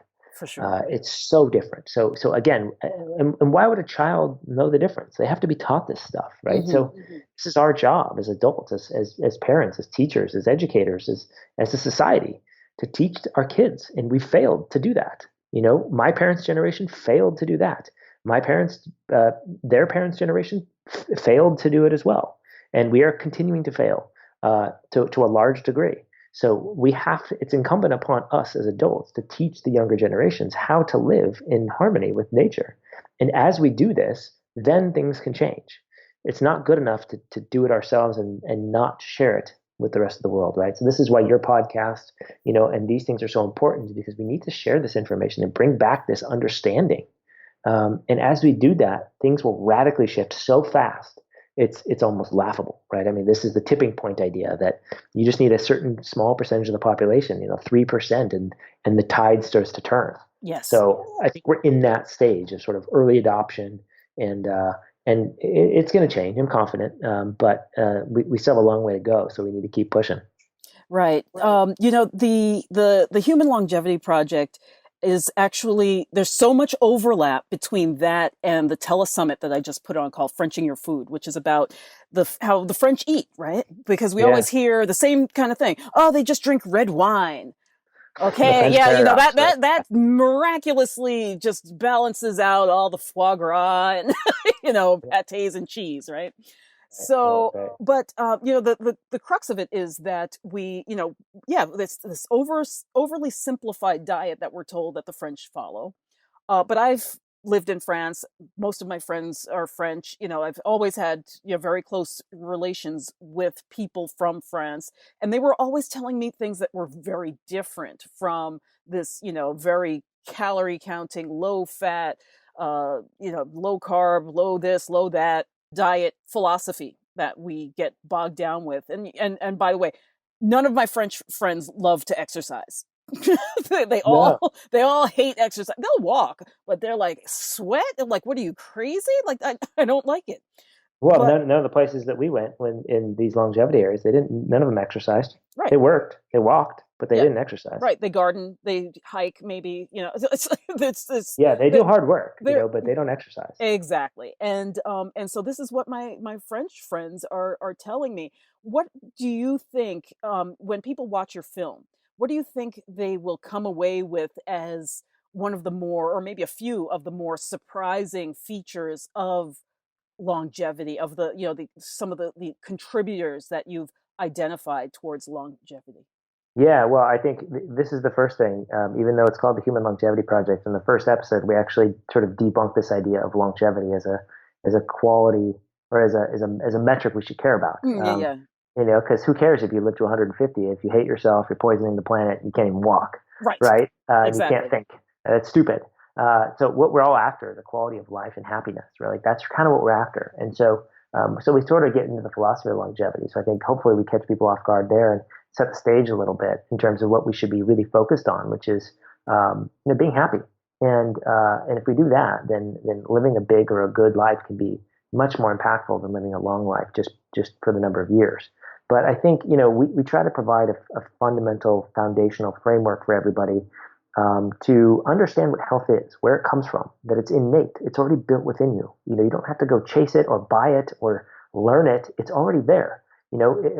A seed contains the blueprint for the tree. It doesn't have to be coached. It doesn't have to pick up tools and skill sets. It needs the environment and it just does its thing. Mm-hmm. So it's the same thing with us. It's already built within us. We just have to let it go. We have to let that get out of the way to some degree. And so we get back to the fundamentals and we talk about things like circadian biology. Many people may not have heard that term, but chronobiology or circadian rhythm. There was a Nobel Prize awarded for this in 2017 for the study of circadian biology, the fact that our body runs on rhythms. So we get into that and understand the importance of that, and how to optimize that. And this is easy stuff. It's just most of us aren't taught this, and so we get into that. It's a pretty big one. Purpose and connection and community, a very fundamental one. Slowing down, electromagnetic fields. It's a very controversial one right now, but it's very clear that nobody prior to basically 1950 ever saw foreign electromagnetic fields, let alone in the sort of density and the intensity that we see now with cell phones and Wi-Fi and Bluetooth. So we have to explore that and where that's going. I think people will be very, we cover toxins, things like chemicals and pesticides and metals and things like that, which I think many people are aware of now. But we get into the impacts there and how ubiquitous, from a health perspective, those are. We break down diet. That's a big one. We talk about diet and how these people all around the world eat all kinds of different foods, including meats and cheeses and breads and all these type of things. So we have to debunk a lot of that. Childbirthing. I think this is what's often forgotten in the longevity space. People start looking at longevity from the age of 30 on. I would argue that the most important thing for longevity and optimal health happens between preconception and 20 years old. Yep. This is when childhood trauma occurs, between the ages of mostly 0 and 5 or so. This is where we see, breastfeeding and natural birthing and the microbiota starting to be developed. And this is important. So the fact that we're overlooking this is sort of laughable when it comes to longevity. So these are the things that we look at. We look at preconception to elderly care, and we look at the whole spectrum and try to figure out all these lifestyle factors. And the cool thing is really, when we set out to make this film, I wanted it to make it empowering and I wanted to make it practical. So we wanted to give people practical takeaways, and we wanted to empower them so that they could take back their own health and they don't need special doctors and even people like you and me. Right? We're just here as a voice, as an educator, as somebody, people pointing in the right direction. But no, look, I work with a lot of people. I don't heal anybody. Their body heals. Yes. This is the truth. And we are just guides, hoping to sort of point people in the right direction and be there for support and facilitate the healing. But the healing takes place at the level of the body. So this is the reality. And so that was really the goal, to empower people to break it down to the fundamentals, to get into some of the deep science. So if you're a science nerd, we explain a lot of this stuff and it gets pretty geeky, but the takeaway is very simple. For example, circadian biology, right? You may not have heard this term, or maybe you have. Simple things: going outside in the morning, getting sun in your eyes and on your skin, and avoiding artificial fake light at night.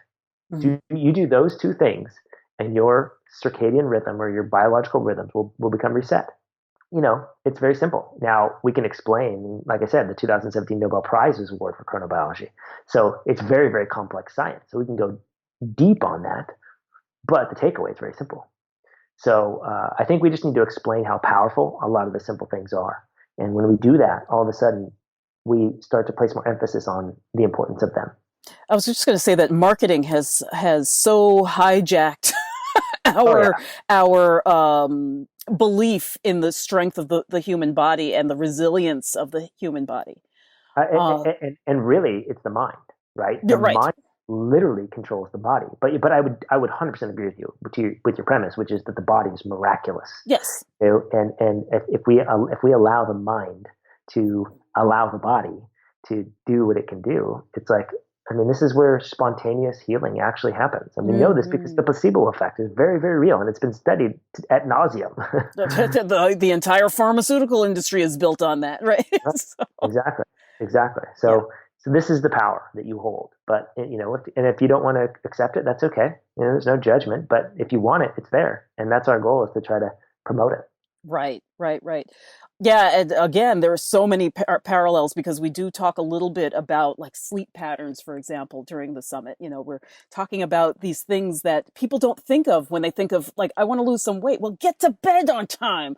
Like just, Most give your powerful thing you can do. right, one of the most powerful things, and so we're again, we become technicians of things without fully grasping just the many different areas involved in achieving this.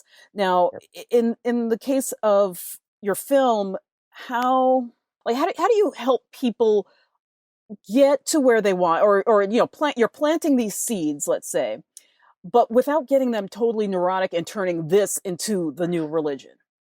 Well, it's really simple, honestly, and we've had a number of people watch this film so far, and the feedback's been truly amazing.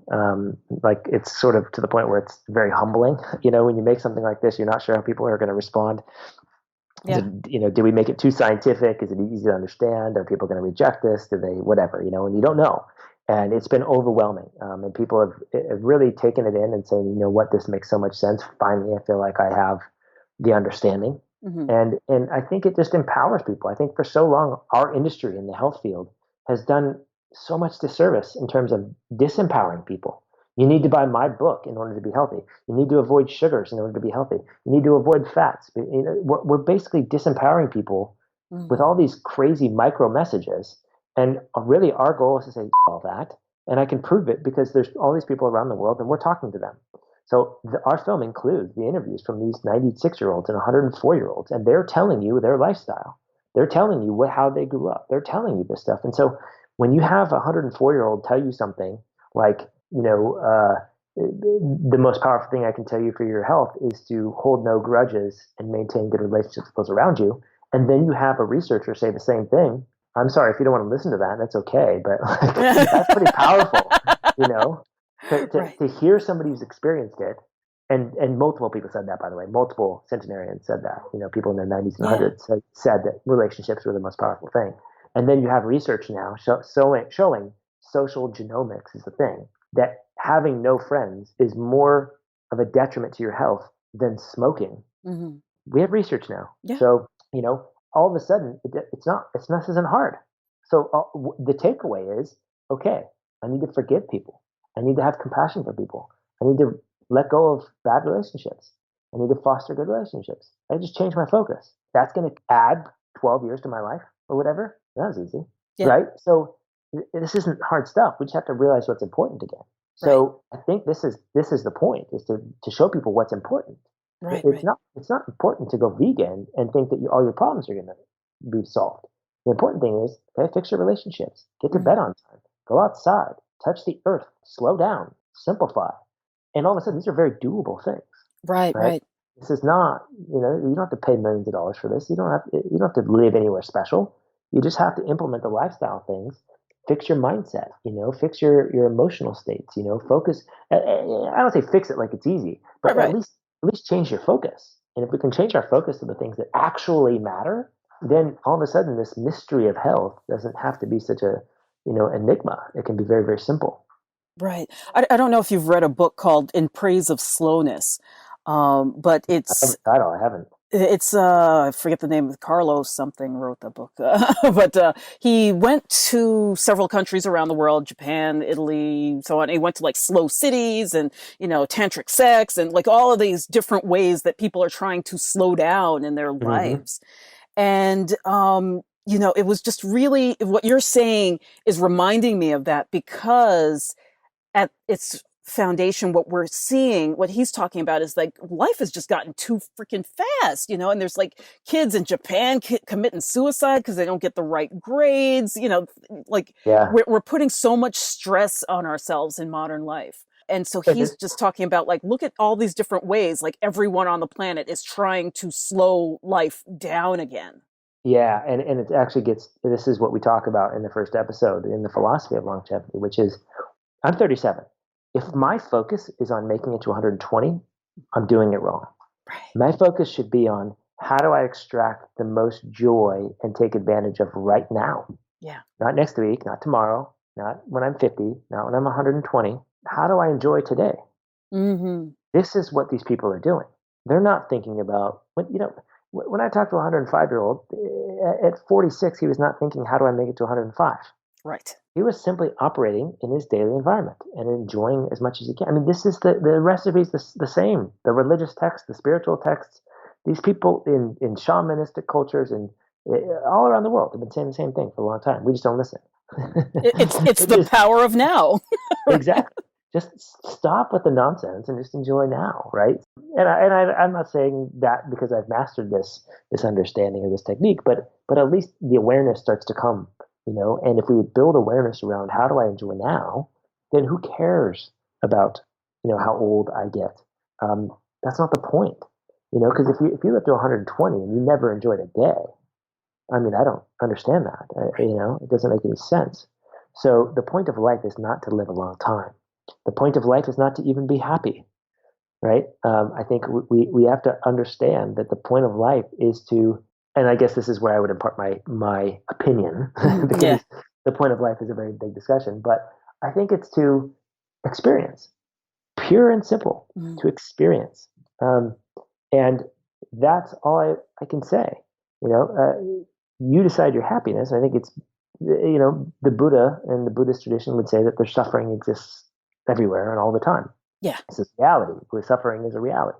But so to think that we can go through life without suffering, I think is probably a little ignorant. But I think if we just accept the experience, then we can really step into what life is about. And that, in my opinion, comes down to actually paying attention and being mindful of the experience.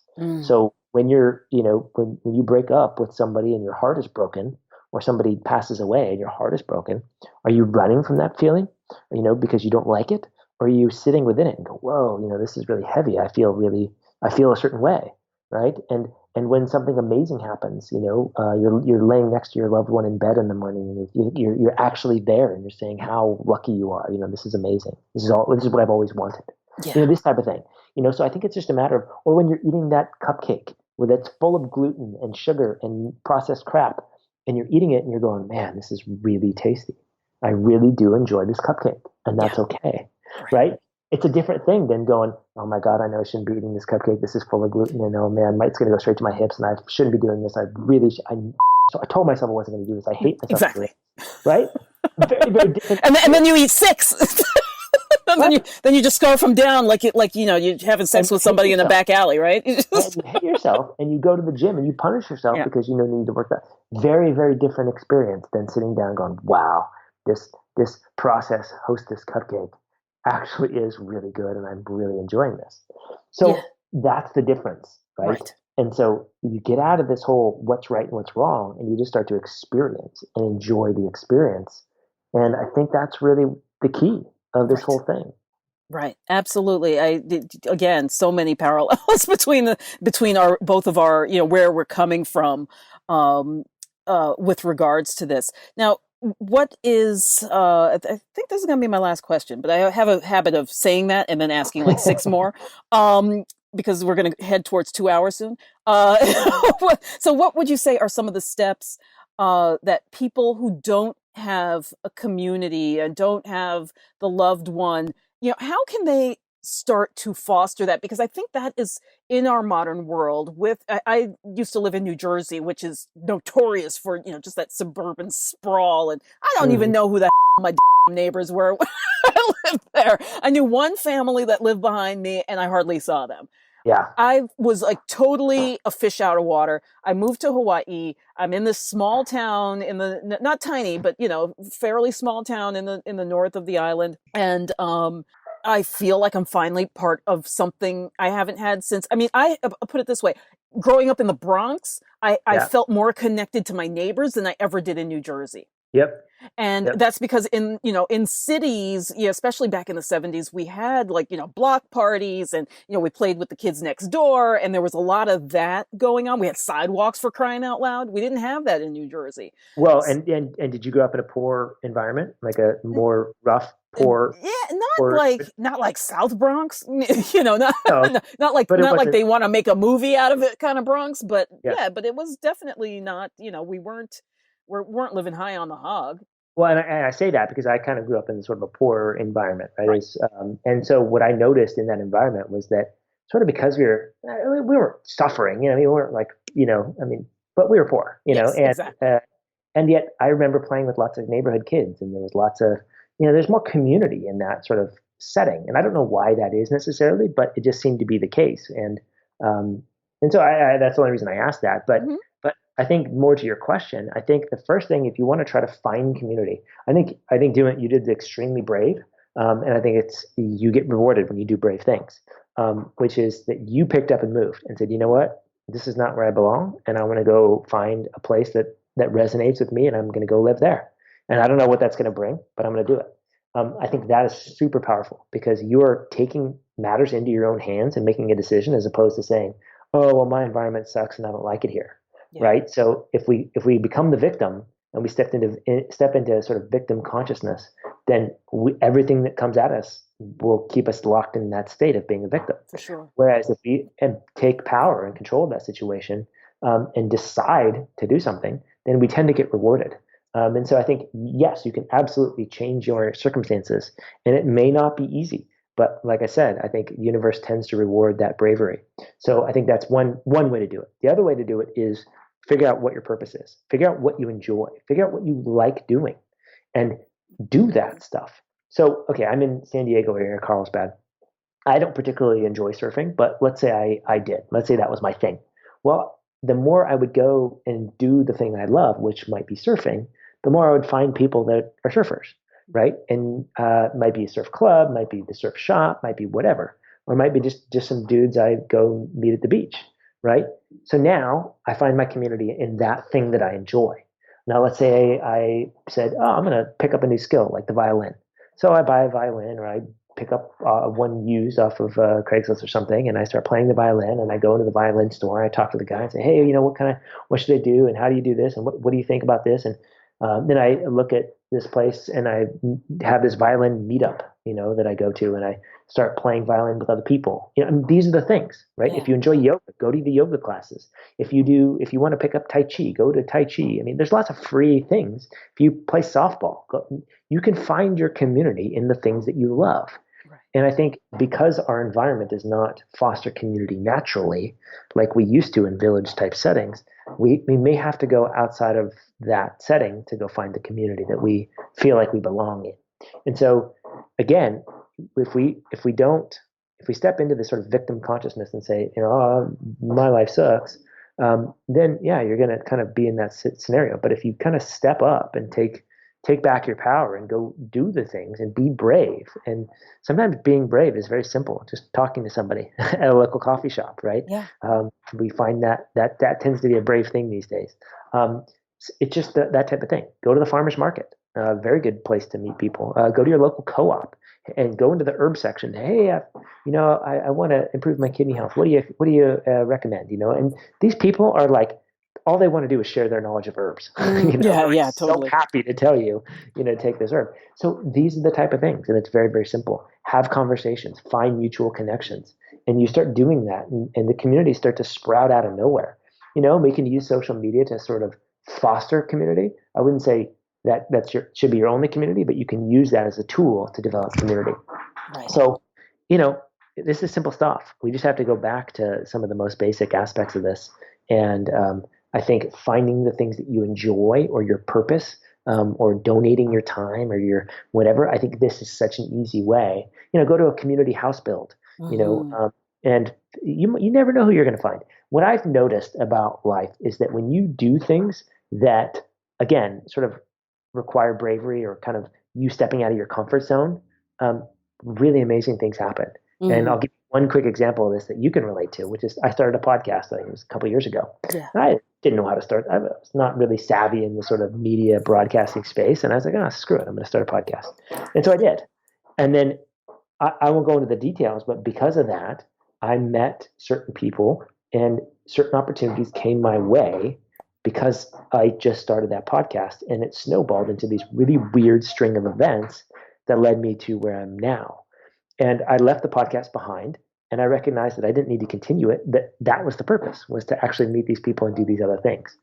So, it was like, wow, all because I said screw it one day and I'm just going to do this. Yeah. I didn't ask why, I didn't analyze it. I didn't, there was no grand vision. It's just like, screw it, I'm going to do it. And I did it. Right. And it turned into amazing things. So I think you just have to get out of your comfort zone, find the things you enjoy, follow your heart, and good things start to happen. And the community will naturally kind of percolate up. Right. And, the thing you said about the farmer's market really struck a chord with me because I've only been here for 4 years now. And my dad came to visit last year, and I took him to the farmer's market. We've got like 4 on Saturday, another one on Sunday, another one on Wednesday. I mean, we've got like this just for this small town. We've got so many farmers markets. And he went when we got back from the first farmers market. He's like, "Why don't you just run for mayor?"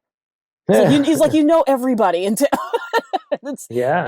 And my husband jokes about it too, because, just going to the markets, talking to the vendors, finding out what their families are like and, what's in season, did you pick this? Did this come from Oahu or, oh no, it came from my neighbor or, oh, are these the really good blah, blah, blah that comes from such and such, like you just develop this rapport with people and they become part of your community. They become part of your ohana, your family. Yeah, exactly. Your larger family, so to speak.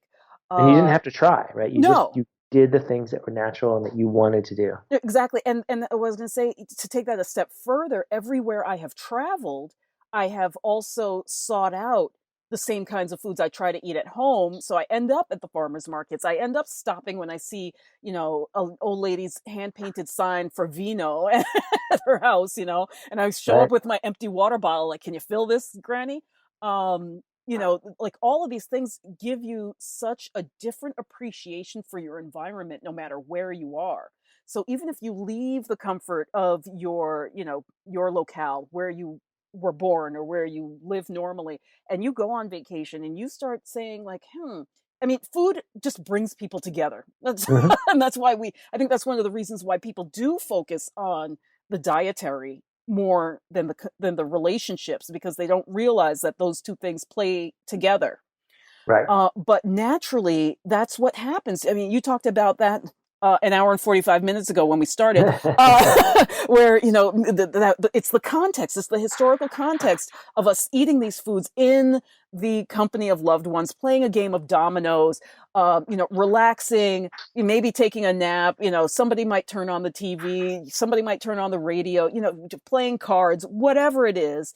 But these are, it's not, oh, I'm going to eat this, politically correct, whatever meal as fast as I can so I can get back to work. That's not right. And when we were going and interviewing these people, in Greece and in Costa Rica, we'd interview them. And first of all, it was really interesting that when we knock on the door, quote unquote, it's not like we had an appointment. We didn't send an email in advance. These were like 92-year-olds, and we were going through locals and translators and, hey, do you know anybody, right? And they said, oh yeah, this person over here.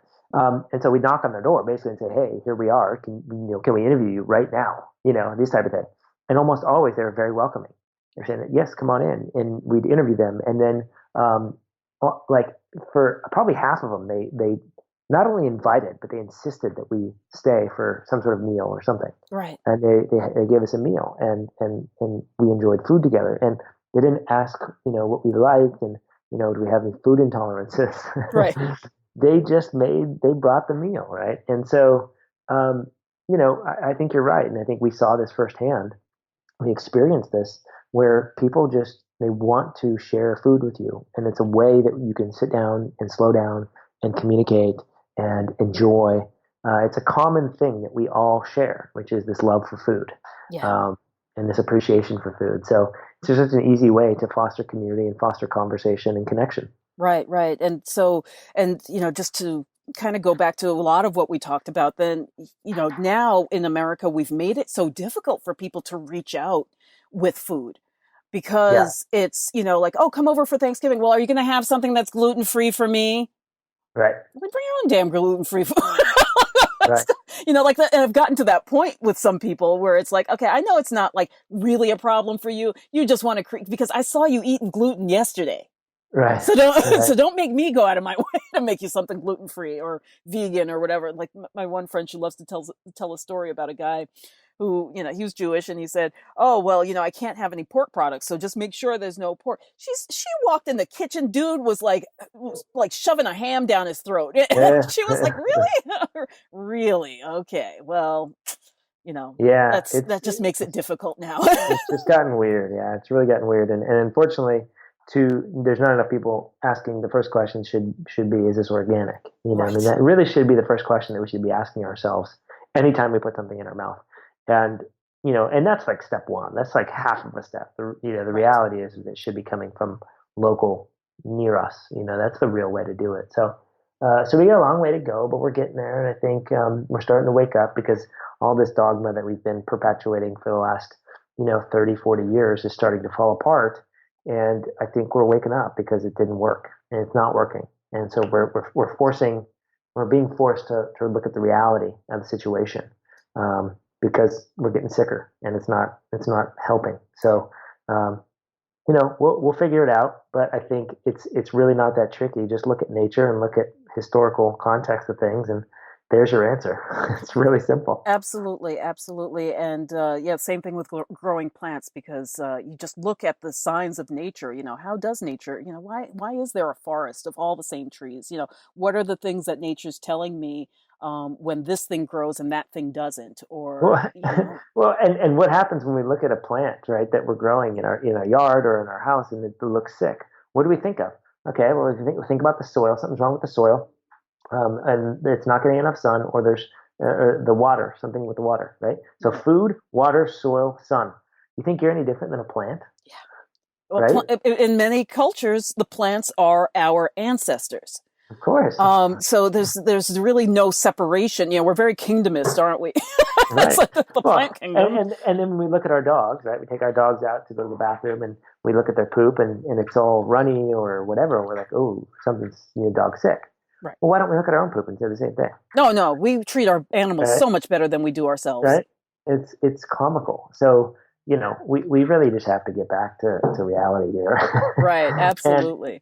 and look at how silly we've been, and that's okay. Let go of the judgment, and let go of the fear and the anxiety, and just look at how silly we've been, and just start to correct things and move back towards a more harmonious way of living. And I think as we do that and slowly peel the onion back, we start to recognize the power of that, and the beauty of that, and the fun of that, as opposed to looking at everything from the lens of convenience.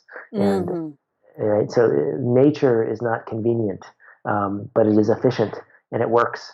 So we need to go back to that. And this idea of convenience only comes into play when you talk about the not even the quality of time, but the quantity of time, right? So convenience measure is about quantity of time.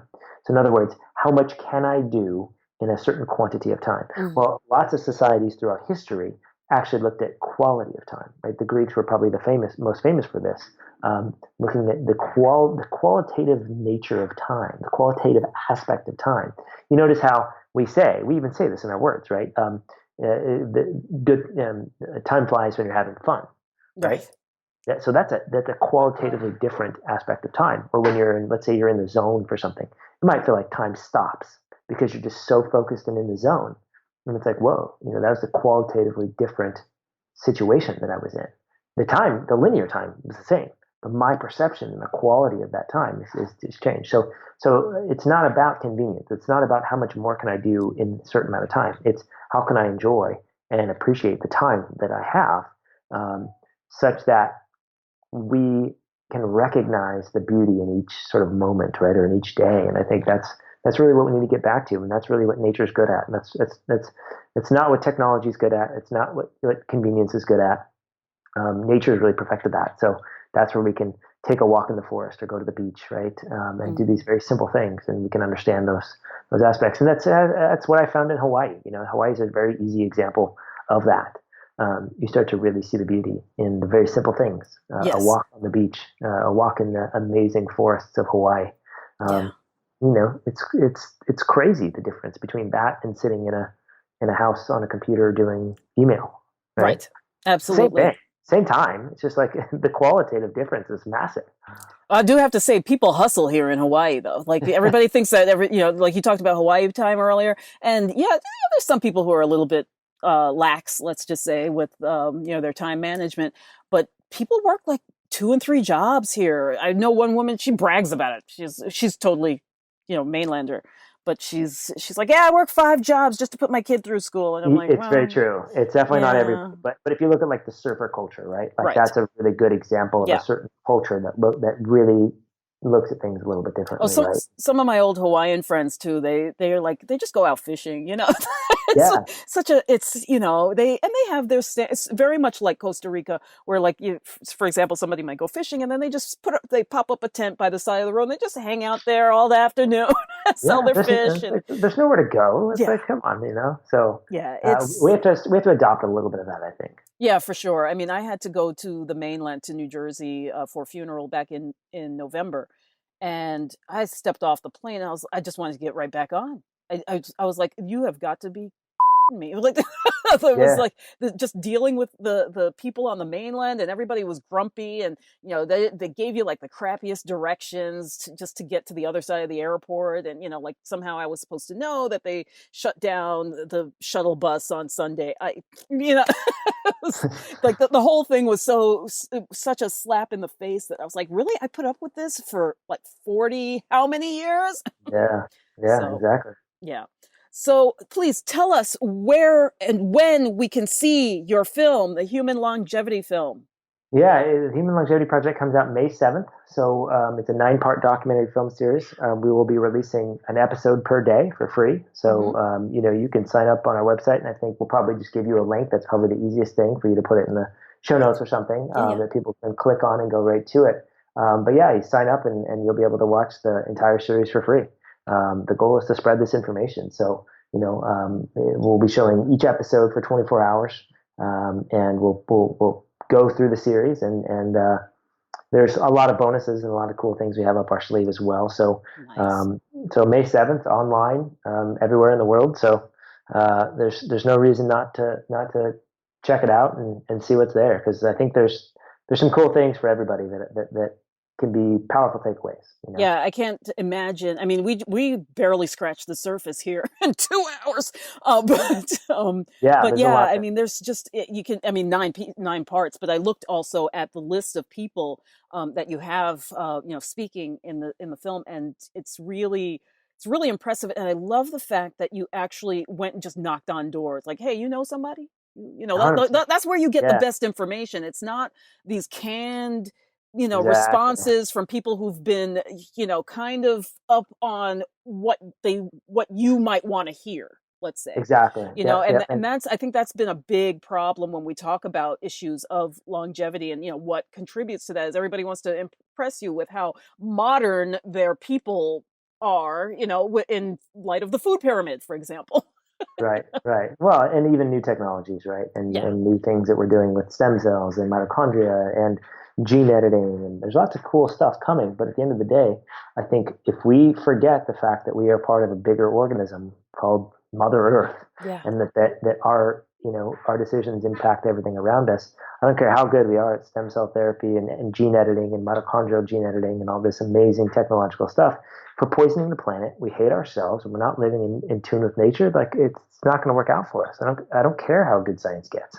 Yeah. I don't No, you're care. right. You're It doesn't absolutely right. matter, right? So we have to come back to this, and I think this is where the old wisdoms that we get from these 95-year-olds and 102-year-olds can really come and shine a light on some of the info that we may not have gotten in our culture in our generations, and we can use to move forward, because technology is not going away, and technology is not a bad thing. We just have to understand how to use it, and also that it's not a full replacement for how we should be living. So I think we have to kind of marry these things, and that's really the goal of the film is to take the ancient wisdoms and also take the modern understanding and look at the reality of the situation, which is technology is going to keep going forward and do so in a massive, exponential kind of trajectory. And if we can just use it properly, then we have a really powerful tool to heal the planet, heal ourselves. Mhm. If we continue to do things the wrong way, then we continue to poison and kill the planet and poison and kill ourselves. So which route do we want to go? It's up to us.